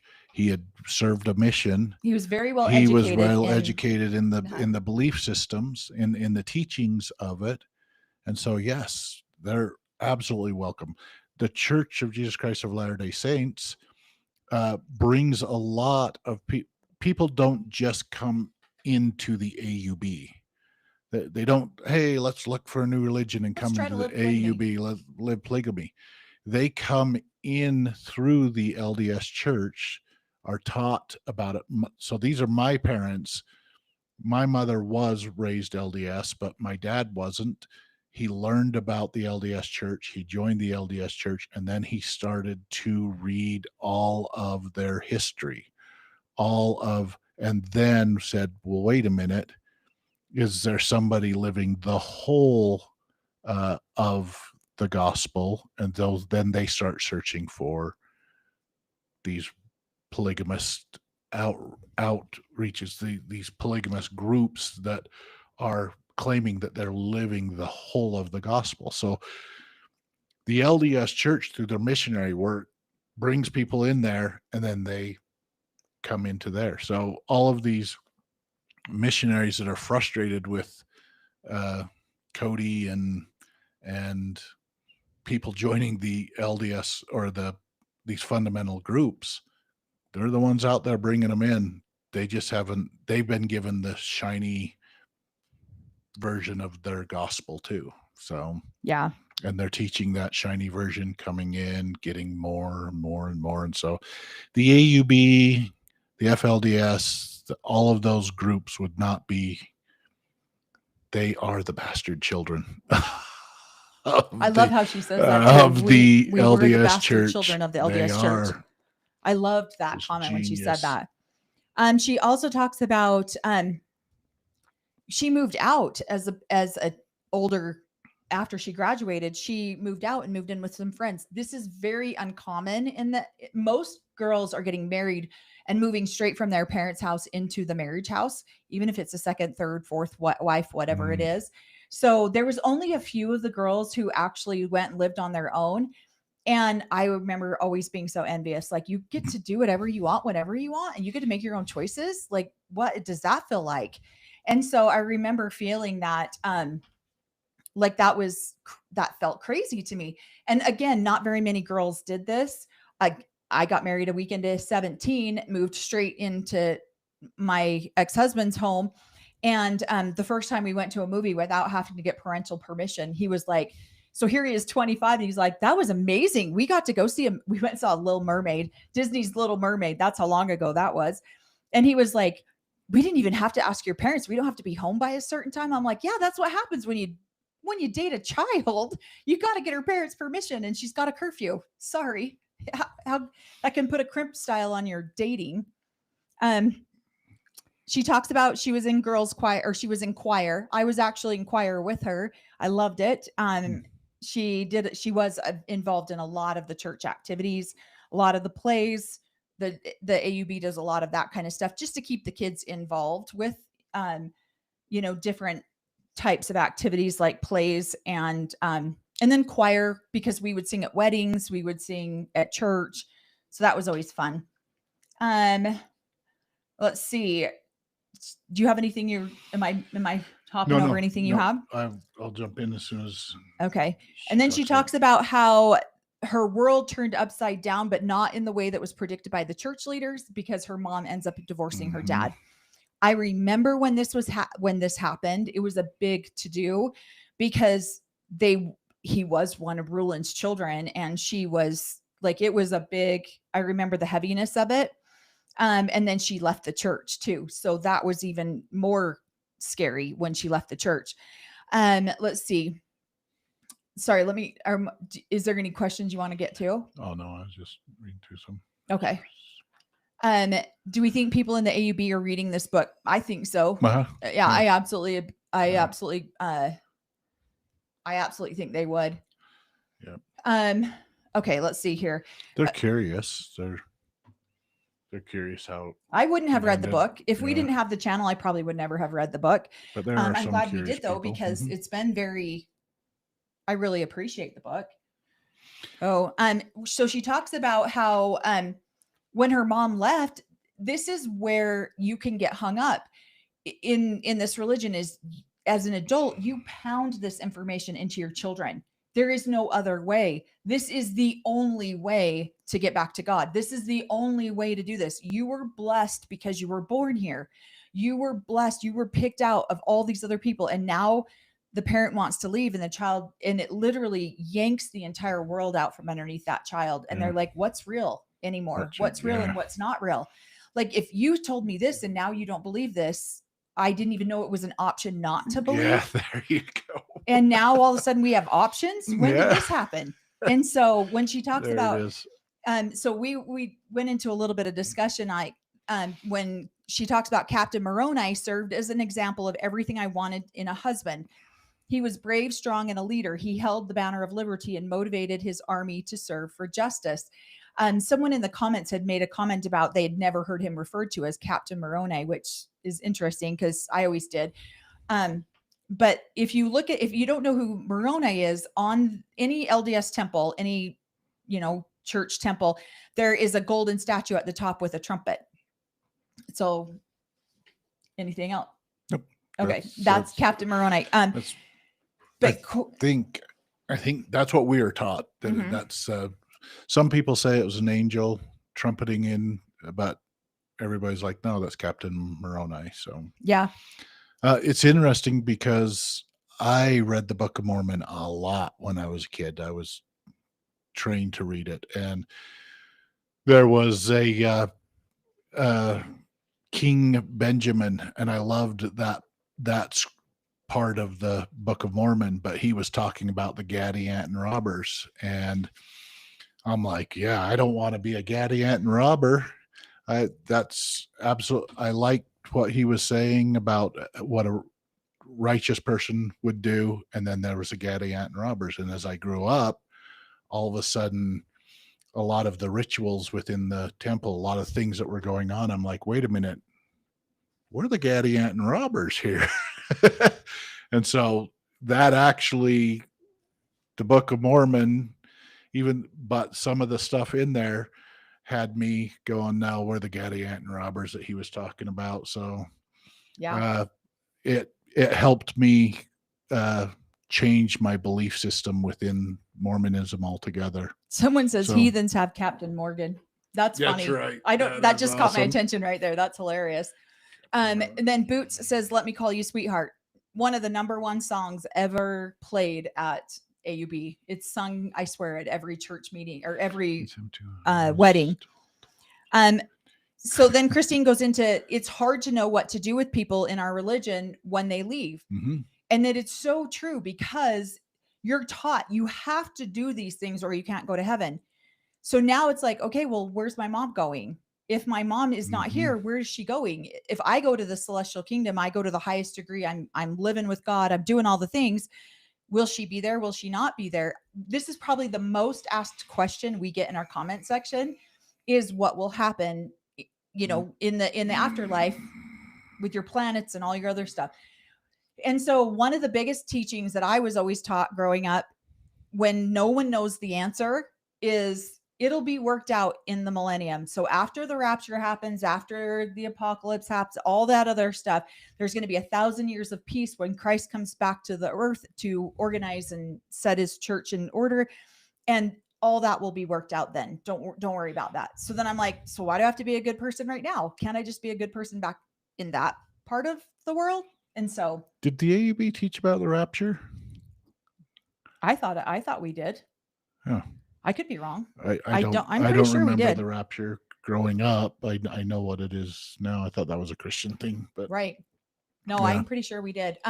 So then she talks about, she became more rebellious. She became rebellious by being more religious, and which I thought was really funny, because she's going to show her mom how wrong she is. And that gets real tricky right there. And then her other mother, Susan, was a lot more proper. Which she definitely was. Her other mother was amazing. And then she developed a strong idea of chastity, what chastity was. And man, did that come back to bite her in the butt when she got married, right? Yeah. Go ahead. Well, she's talking in here too about she wanted to be the third wife, and there's a reason that she's going, no, I want to be the third wife, and it's because of all the teachings within the AUB of the rules and the teachings of you need to have 3 wives to get into heaven. And so the first wife's going to be lovey-dovey. It's going to be difficult with the second wife and the first wife. And so the third wife comes in and smooths it all. And this is teachings. This is belief systems that they give you, that coming in as the role of the third wife is going to smooth everything out and make the family work together and create a Godhead or a triangle effect or whatever they're teaching. So she's wanting to be a third wife because of some of the teachings that they're teaching within the AUB of you need 3 wives, and probably the second wife's the most difficult position to come into. And I would agree with that. Yeah. But based on their teachings, she's parroting those teachings of growing up. So, yeah. Well, and so she's talking about, like, I thought it was interesting that she was having personal conversations with Cody over the phone while he's married to Mary. I thought that was interesting. I don't know very many people who do that. Cody was very friendly, but to me that felt maybe a little bit inappropriate, because he was a married man and she's chatting with a married man on the phone. Yeah. And then, but she talks about how but Cody's always been in date mode. Right. Well, and we've talked about that on our channel too, about polygamous men. Even in season 20 trailer, he's getting communications about somebody that wants to come. That's going to have a halt put to it. So, but right. Yeah, if he's getting communications with he's very charming, always out there talking, communicating with many different women. But for her to go to him, because here she's devastated that her mom left the AUB and she's going to this married man for guidance or a friendship. I don't know. Mm-hmm. I can see why she would have felt a little bit like devastated when she found out that he was marrying Janelle, because she's like, well, wait a second. You and I have been conversing. I thought this was going somewhere. And now you're going to get married to Janelle. And I don't even know who she is. I've never even met her. Like, I didn't know who Janelle was either. I knew Mary's brother that Janelle was married to, but the first time I saw Janelle was when Cody and Mary brought her to church, and then they were already married. And so that was the first time I had ever ever met her. Well, growing up within the AUB, you grow up with blinders on. You know what I mean? You're assuming that, well, some people grow up with blinders on where you have an assumption of, no, he's only dating me. He's only having phone calls with me. So I think it was probably more of a surprise. Like, wait, you're But dating other people? later on, well, of course they're going to live polygamy, blah, blah, blah. Of course they justify it, but then, yeah, those blinders tend to get opened. Yeah, those rose colored glasses tend to slowly come off. Right. Right. Right. And so then She's we're like, wait, I'm not the only prospect out there. He's out there prospecting others. And so then she realized she could be a third wife, which she explains clearly in the show why she wanted to do that. She also talked about in the church, we learned that we could be monogamous, but that it would be so much better to live plural marriage. And because we had been born into that church, we had an opportunity that most people didn't get. This is exactly what we were taught. We would be exalted in heaven for living God's true intentions our entire lives.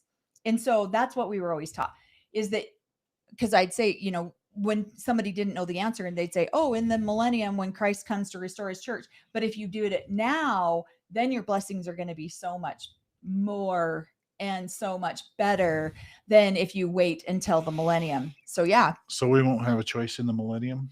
I know, right? Yeah, it doesn't make a sucks. lot of sense. Well, then she goes, when you live plural marriage, you get to live in the That'll be a celestial kiss. kingdom and be with God and Jesus for eternity. Who wouldn't want that? Yep. And I have a hard time with that concept, but that is what we were taught. I have a hard time with that concept of the billions of people on the planet that God's going to go, you know what? Only like certain ones of you guys are going to make it. The rest of you guys sucks to be you. Well, I have really struggled with that. Well, they're all going to make it. Most of them will make it. They're just in a tier system where you're going to end up in. Yeah, because we have 5 heaven. children, and I'm going to say one of them's going to make it, and 2 of them might come in second place. You know, there's no hope for that other one kid. He's just going to be, he's not even like what kind of a parent does that? He'll be hanging out with his dad. Right.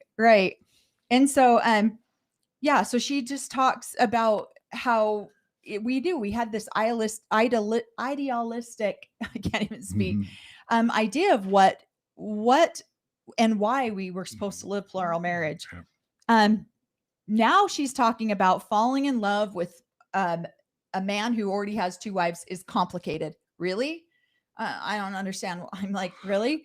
So, but well, yeah, because did you have rules or teachings on how to date and all that stuff? But yeah, you were a first wife, so. But still, we dated a second wife for a while. Yeah. And yeah, it was, we definitely followed some guidelines and rules. All I'm saying is AUB should invest in like a marriage planner. So you can go to the marriage planner and they tell you the right way to set all it up. So all the wives are included. She sounds like, yeah. So, yeah. Well, she talks about we couldn't date in polygamy. It's not cool to date a married man because he's married. This is another thing that we talk about on this channel a lot. There's so many contradictions. Okay, do this, but then don't do this. You know, be honest and true and virtuous, but lie to everyone else about your family.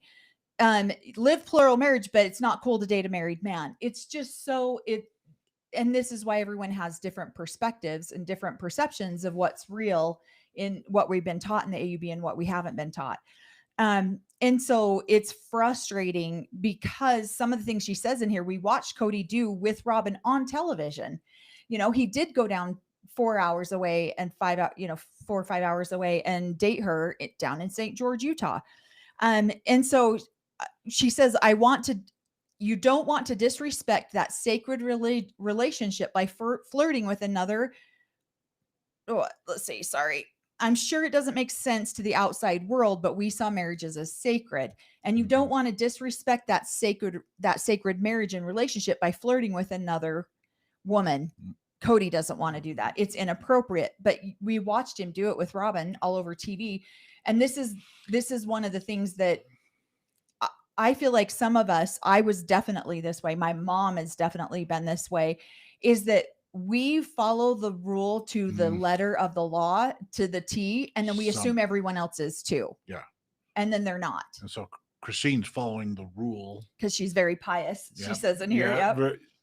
And you guys all assumed that everybody was doing it. Some of us were getting excommunicated because we weren't following the rules completely to the T. So yeah. And so it's very true. I did follow a lot of these rules that I thought I didn't know they were negotiable. Right. And so apparently you thought they were all negotiable. I did. Yeah. I thought, I thought all the rules bent a little bit. So no, and we didn't. So she also says in here that I kind of wanted to point out too, Cody would have to get permission from my father and the church. He couldn't do any of that until I instigated it. Typically, a woman lets her dad know she's interested, and then he makes the inquiry. But Cody and I had been hanging out as friends for about 3 years. Now, that's not always my experience. Now, maybe that is more of an experience with a second or third or fourth wife that comes into the picture. But that was not my experience as often growing up. I mean, I started going to girls' class. We called it girls' class, young women's, when I was 11 years old. And you're not supposed to go till you're 12, but I was, a tall girl and way more mature than any other 11-year-old. And so I got to go early. And that first time that I went, I had 5 guys ask about me at 11 years old. When she's old enough, I'd like to be put on the list of people to consider for her. So I don't think it's to your dad though, right? Right. Yeah. So, well, yeah. So they will go to your dad, but it's not the girl instigating it. It's them going and putting in their meal ticket to your father. Like, hey, don't forget about me. I got a new car I'll give you for that daughter. But you instigated it with us. I did. I asked you out. So I did. I asked Cory out and he was like, what? So you're welcome. Thank you. Thank you. I appreciate it. Yeah. And then she talks about remaining chaste. So no kissing until marriage. And so I agree with that. And she also ends this chapter by saying at the time, it was all she thought she needed. Is Cody sitting on her couch in her living room saying, hey, you want to get married? Sure, let's get married. So he asks her in like this completely, random way that's not romantic in any way, shape, or form. I guess I should ask if you want to marry me. And she's like, okay, sure. I probably will say yes. And then he's like, and she says, at the time, that's all I thought I needed. And this right here is exactly why when you watch someone really fall in love, it's hard because you didn't have that experience, but you didn't know anything different because that was all you really thought you needed at the time. And so I think that's sad. And then he takes her out later on and gets her a Claudia ring. And then she had a beautiful story to go with it. Yep. So I think it hurt my heart reading that section with her, because guess how many times I've heard my own mother say that. Oh, it was all I needed. I was fine. Me too. Oh, I don't need anything. My 1-year anniversary in my first marriage, I was like, what are we doing for our anniversary? Oh, we're not celebrating that. We'll celebrate it when it's important. And I was like, okay, I guess that's all, that's all I need. And so a lot of these decisions that you settle for whatever they give you, the breadcrumbs that they give you, because if you want more, are you being selfish? Are you being greedy? Are you being envious and jealous? And so there's so much that gets, you get beat down as a woman, because why would you expect more? Like, this is the family. There's more people in this family to think about than just yourself. So that's what's sad for me. What were we saying? No, I just reading the notes. Oh, here. It says, Christine and Janelle have mentioned. Oh no. So let's see. I thought it was weird that she talked to her dad about it. And then he talked to Cody. And when Cody went to Mary and Janelle's dad. Yeah. Oh, okay. Did he? Right. Yeah. Yeah. So it doesn't always happen that way. Yeah. It can happen both ways. So interest. Yeah. So then chapter 5, hang on with us, guys. We're getting there. We're almost there. This is Melanie's chapter. Yeah, he's like, I'm not talking about this one. I'm like, yes, you are. You're talking about it. But chapter 5 says, why are you here? And so she starts out the whole chapter with piety could lead to bad choices. And I totally agree with her on this. Because who wants to? She's trying to be modest. She's trying to be in her appearance in her wedding dress, and she really goes into some detail about her experience getting married, and it hurts my heart for her, because she didn't want to appear immodest, because of the other wives. And I wonder how much of this, at the time, she had no reflection on this, but then Robin came into the family and did things differently than what she did, and so she might have a little bit of remorse that she didn't include Janelle more, she didn't include Mary more. But then she also talks about, we'll get into polygamy PJs. They make special Mormon underpants seem sexy, and they are like, the polygamist garments are, there's absolutely zero, there's like nothing sexy or feminine about them in any way, shape, or form. The new Mormon garments do seem very sexy compared to what I wore and what we wore. Let's see. Random old lady, welcome. Then she goes into the situation with her and her mom. She wished she would have gone into more detail with her mom and asked her mom more about the wedding. Like, did she make sure that the second wife coming in was okay? These are the things that I wish that they talked about more in the AUB, that they just, most people just really don't talk about. She didn't make sure that she didn't even know her mom's story about her second mom coming into the family. And so she didn't know what to do. She didn't know how to treat Mary and Janelle. And so she ignored them almost like they didn't exist. And that is, unfortunately, you'll see that happen a lot in polygamy, where they do. The other wives feel completely left out of the situation, and they're like, this is our husband and we're not even included in anything. And so I get a lot of hate whenever I try to give Robin any grace, but I will try to give Robin some grace right here, because she really did try to include the other wives when she married Cody. And we've seen that in some of the editing. It could be bad editing, but it felt that she was trying to be inclusive. She hired the wedding planner, polygamous wedding planner. So yeah, and they're probably trying to do that a lot better.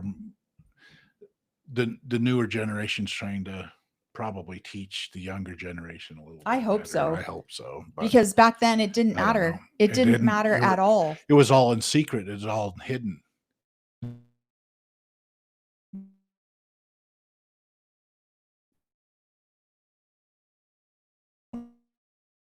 Hidden in secret. Now that it's more open and these people are trying to marry, now maybe they'll be able to have a conversation, especially seeing it online. So this is probably great that they brought out the movie. Right.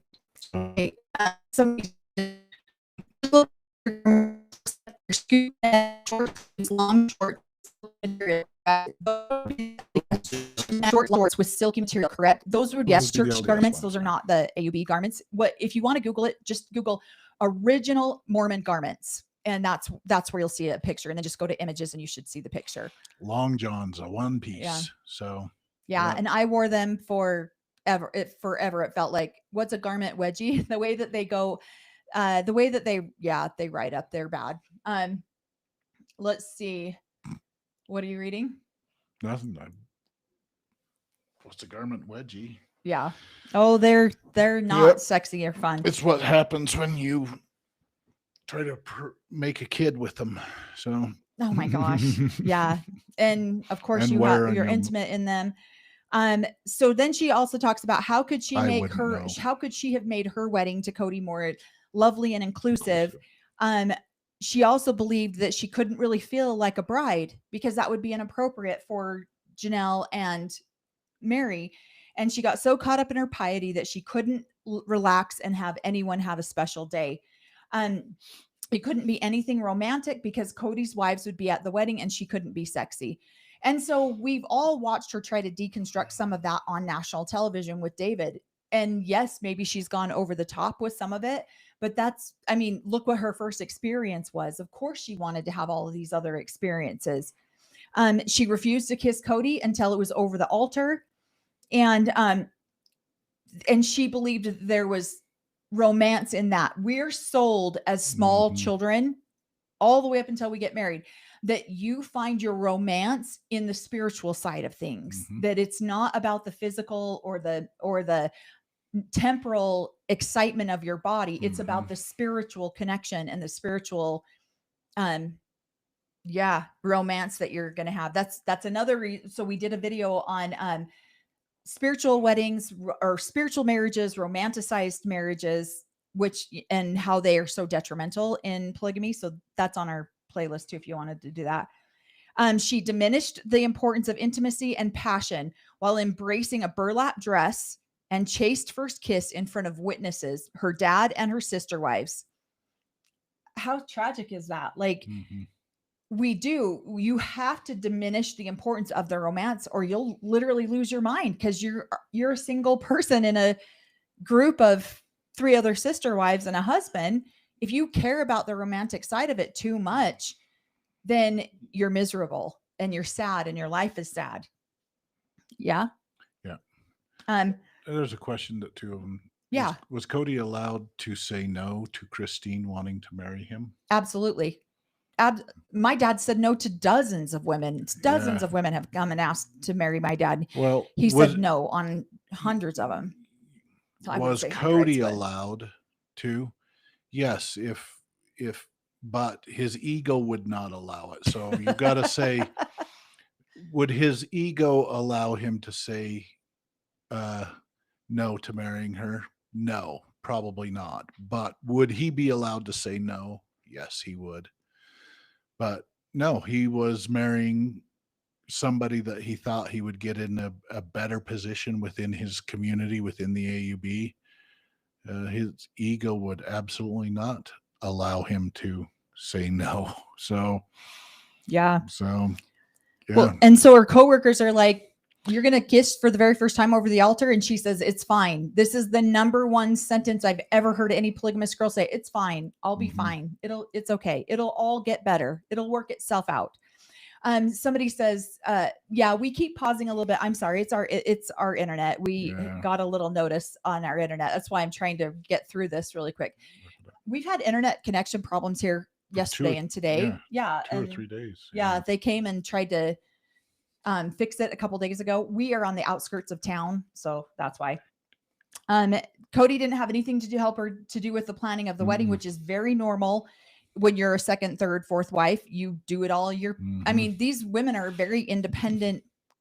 They do what's funny to me is that we were always taught we can never do it on our own. We always have to have the man there, yet we do our entire lives on our own. I mean, I did not know what it was like to have a partner until I married Cory. My first marriage, I did everything on my own, but I was told I couldn't do anything on my own without my husband. So spiritually. Yeah. Well, work-wise, you get in there. Got a strong get back. It done. Yeah. And so she talks about how Cody was just too busy to help her with the wedding. She didn't include Mary and Janelle in anything. And she wished that she would have gotten better communication with Mary and Janelle. But she worried about upsetting him. And that's part of the problem too, is these women walk around on eggshells all the time. I felt like that when we were courting another girl, my ex-husband and I was always on eggshells. Like, am I going to say something that's offensive or piss her off somehow? Thank you so much, Cher Bear, for that super chat. It says, thank you, Cory and Melanie, for doing this book club. Your take on this is very helpful. Love you guys. Oh, thank you so much. And thank you for two of them joined us first. Oh, as members? Oh, thank you guys. So thank you guys. Yeah. Welcome to the Snark Fest. So but she talks about how sad she was that she didn't do anything to let them know how thrilled she was to be a part of their family. And it just set up the tone for an awkward day. I've seen so many of these weddings. I have matured. This is probably one of the most significant sentences that I have read, that I've seen in this entire book. It says, we are taught to believe that being strong enough to watch your husband marry another woman is why polygamy makes us better people. That is the number one catch. So if you are competitive at all, like I have been my entire life, Christine is, are you strong enough to watch your husband marry someone else? Are you strong enough to give your husband to someone else? If not, you're not strong enough for the kingdom of God. But if you are, then you're one of God's most chosen. So, what are you saying? So you're competitive? No, No, not anymore. not that way. Nope, I'm not going to watch you marry somebody Good. else. I'd be Good. like, there's the door, buddy. I'm zero competitive in that area. Right. So. But that's what they use. They use it as leverage to make you want to do what they say you can't do. Oh, this is so hard. Not very many people can do this. Can you do it? And then she talks about getting married in her dad's living room, which didn't make sense to me because I know they got married in the endowment or the polygamous temple. So I wrote a question by that. I'm not really sure why she said that they got married in her dad's living room. And then she would be living God's principle. What? You know, she went through the endowment house? Because she wears garments. So she went through. I know, but if the prophet's marrying, she can do all that ritual with inside the living room. Doesn't have to be inside the endowment house. They just like to have it. And I mean, my understanding was they did it in the. But special occasions like a granddaughter could do it. That's true. So only you common folk had to go through their. Yeah. But she talks about how, I skipped that one. She talks about remembering her wedding day, that Cody was not as excited to marry her as she was to marry him. Like, this whole chapter is so sad to me. Like, it really hurts my heart for her. And she remembers thinking, why are we here? Why are we getting married? Like, how sad is that for her? But what did she tell herself? It's fine. It'll get better. Mm-hmm. It'll get better. And when I would ask my mom, why didn't you leave yet? That would be her number one reason. I just thought it would get better. Mm-hmm. I thought things would change. I thought things would get better. I was promised these things would be better. And then she talks about how she's not going to go into the ceremony. There's a million YouTube videos on it. You can always go and YouTube that. But then she also talks about what you just said. Shouldn't there be a playbook? Mm-hmm. Shouldn't there be like a step-by-step guide? Mm-hmm. Like, hey, maybe talk to your sisters about this. Maybe talk to your sister wives about that. And there really isn't a playbook. It's sad. Even with the rules that we'll go through, but rules, first section of the rules was to pick a wife.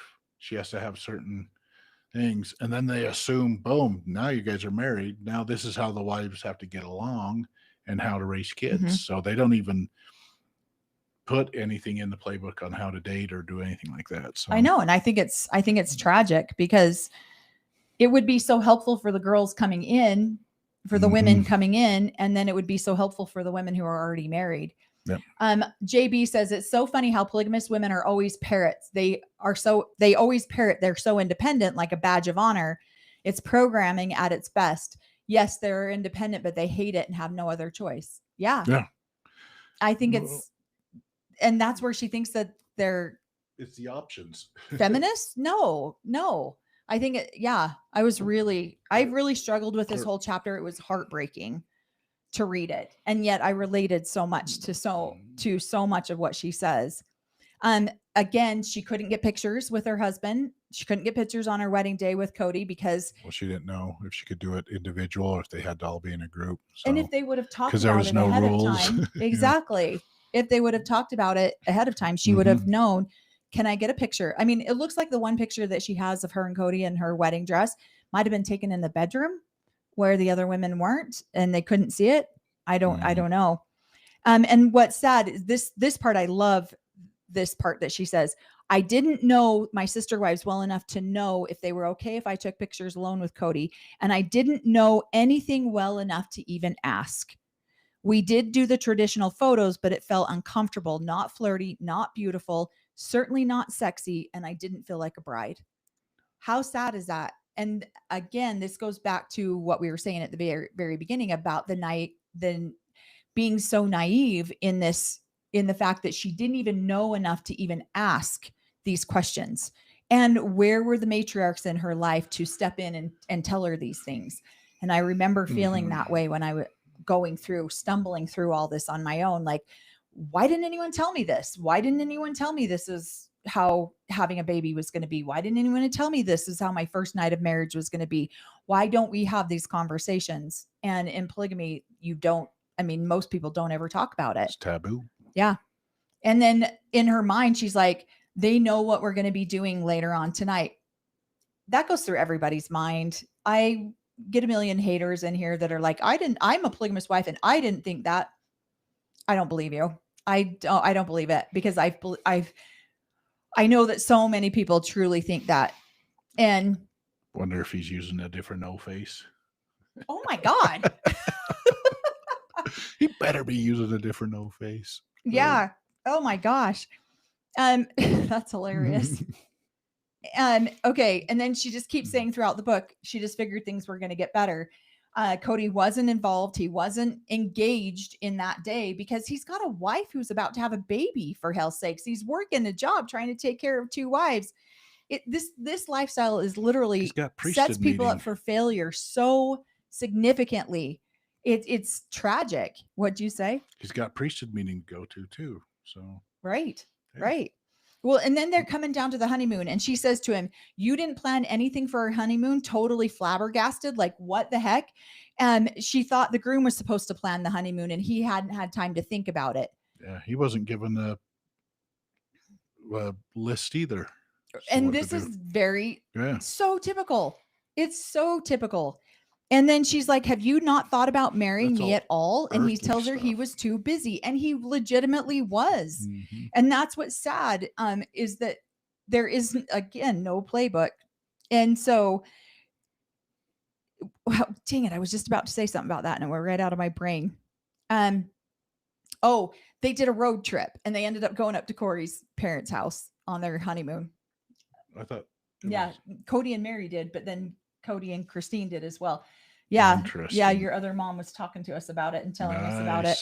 And they only stayed there. They only went up there. I don't think they stayed at your family's house, but they went up there to see how your family functions. Maybe they stayed one night. I think she said they stayed one night up there. But Cody tells her, "You like fairy tales, right?" And so she still had high hopes in her mind. This is still going to get better, because it can't be as tragic as what reality is. And this is what I told myself this, it's going to get better. He's going to remember me like he remembers her. And so it's a lie that you constantly tell yourself, and you avoid ever facing reality or what's right in front of your face, because you just want to believe. And in your mind, the piety is like, well, we're here for spiritual reasons. We're not here for physical reasons. Mm-hmm. So this sucks, but it's okay. I'm going to get blessings in heaven for this. So, this whole page was so sad. Cory's like, "I'm not talking about this page about her first sexual experience. It hurt my heart for her." I didn't live it. I was a heathen. I was out practicing, so I didn't fail women in the future. Yeah, apologize to my first couple girlfriends. I was probably this. So yeah, she said she knew Cody already had some experience, and she thought she would be safe with him, and that he would be careful with her and not hurt her. And this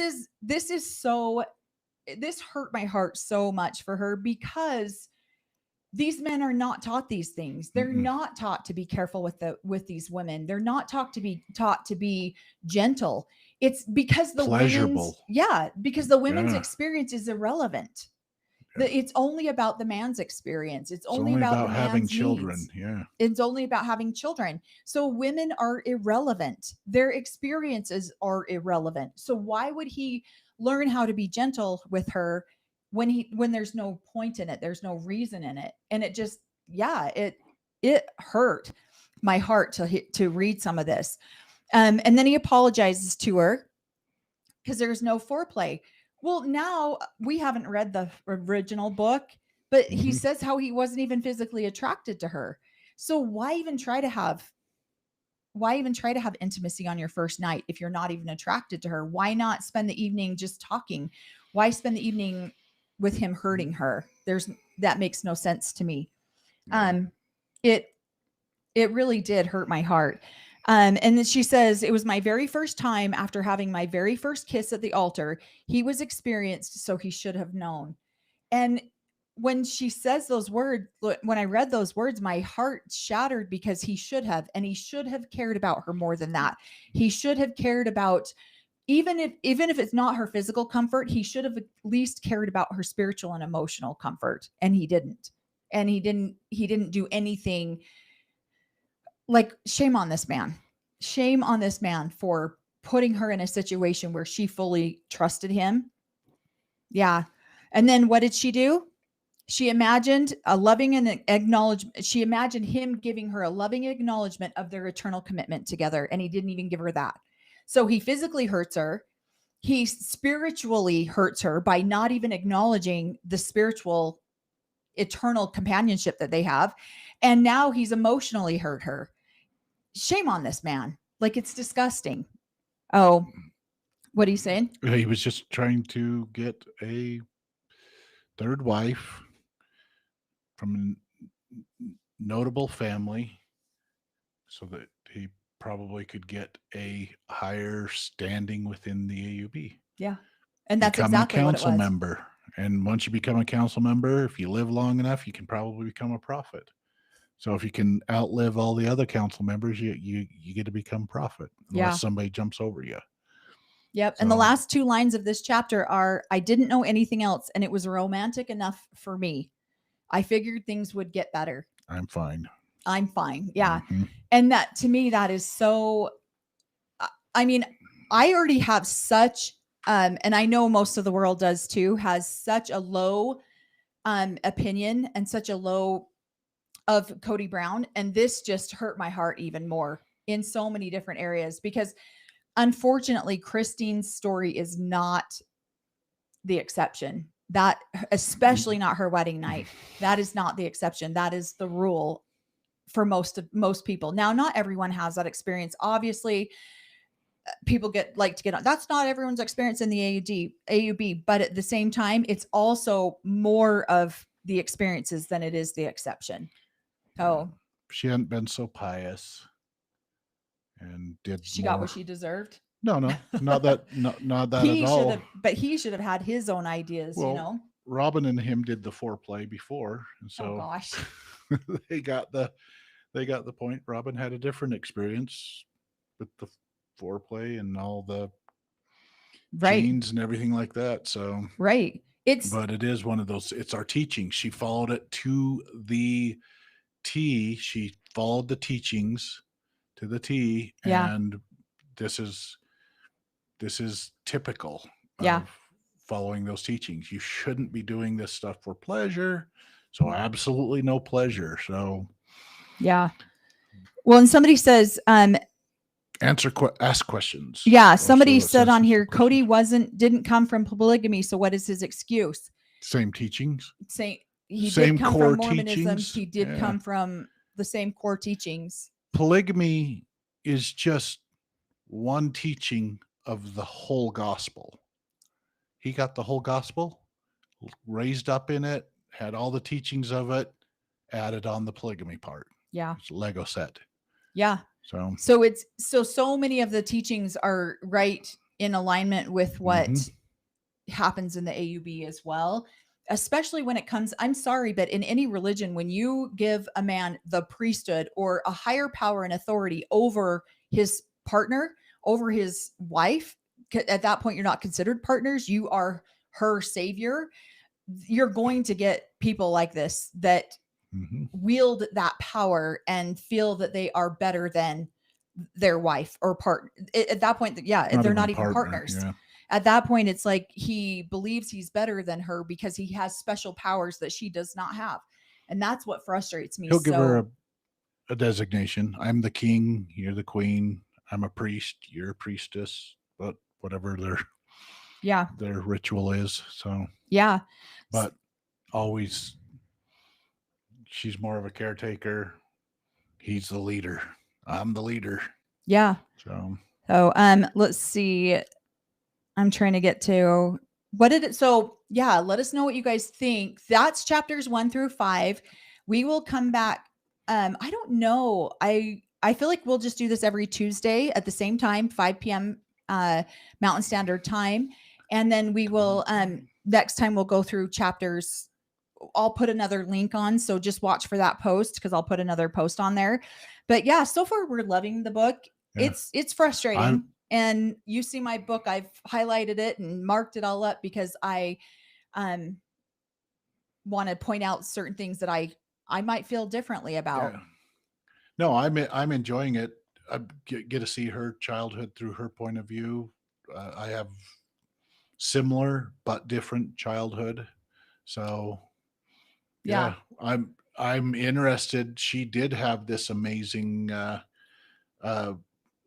childhood where she really clung on to all of the amazing parts or all the awesome parts, so she wanted to live it and see if she could duplicate it. I was lucky I didn't get to see that part of it, so I didn't want to duplicate it. I just saw misery, and I didn't want to duplicate that misery. So I'm thankful for the way I grew up in many ways. I'm appreciative of a lot of things she is too. Family.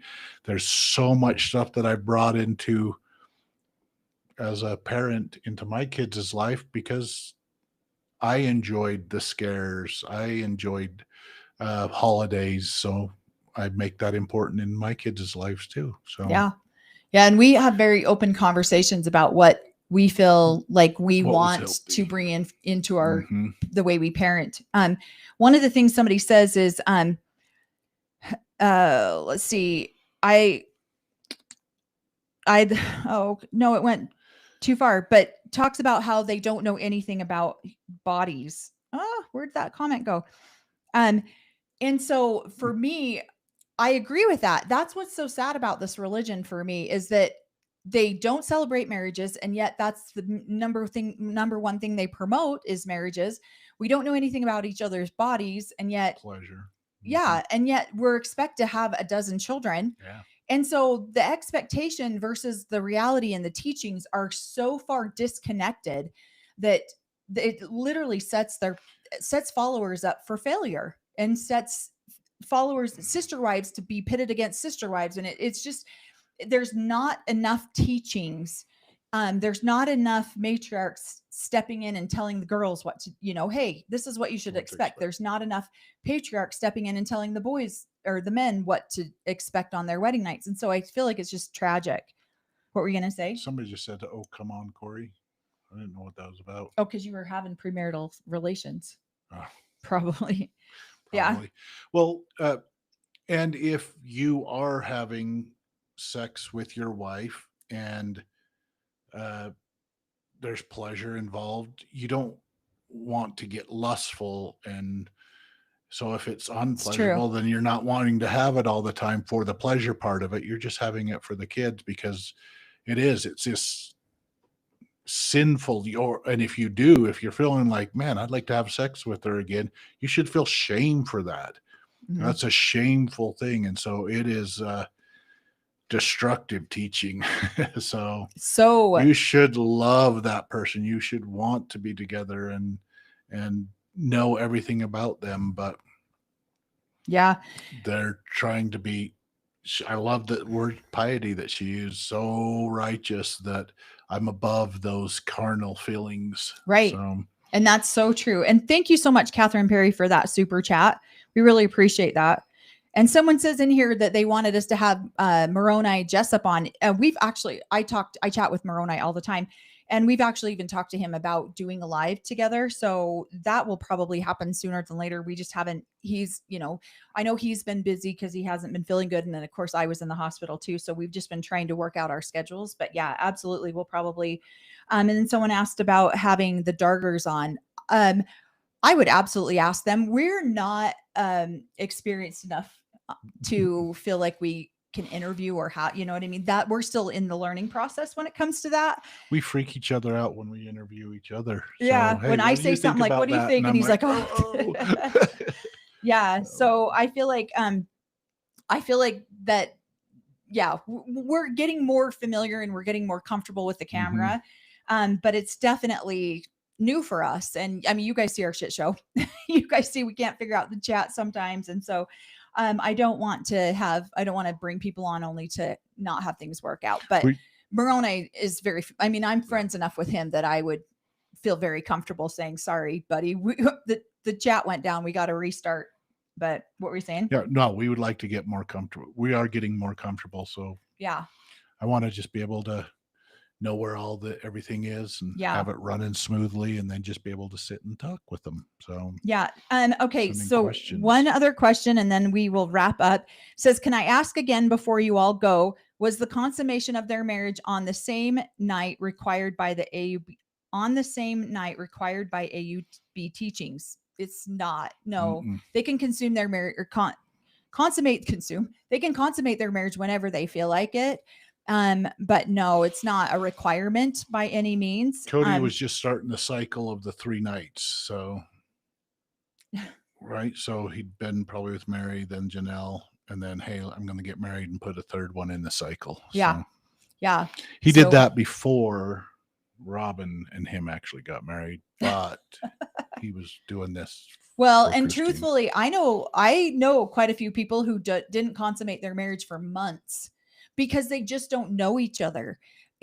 Sometimes the marriages are so fast and so quick that people just don't know each other. And so it's uncomfortable and hard for them to have sexual relations when it's their first time and they don't know each other. So I know quite a few people who didn't consummate a marriage for 6 months, year.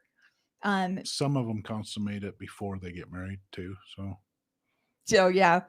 So and then have to give chastity speeches. I never had to give one of those. So and then they have to give chastity, purity speeches. Oh my gosh, that's hilarious. So, all right. Well, thank you guys so much for joining us tonight.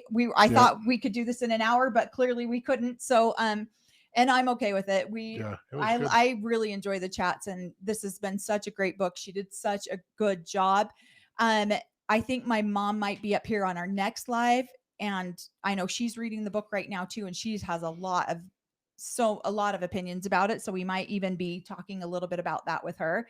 And so watch for that post to come out if you want to go on there and get notified, and then watch for our next video. We're still in season 4. We just finished watching episode 2. So that video will come out tomorrow. And that way you can kind of get our thoughts. That one I have 3 pages of notes on. Yeah, I got a bunch of notes too. Yeah, that one was a doozy of an episode. So what's interesting is we're reading the book and it's correlating back to what we're experiencing in season 4, episode 2. And so this has been really fun for us. But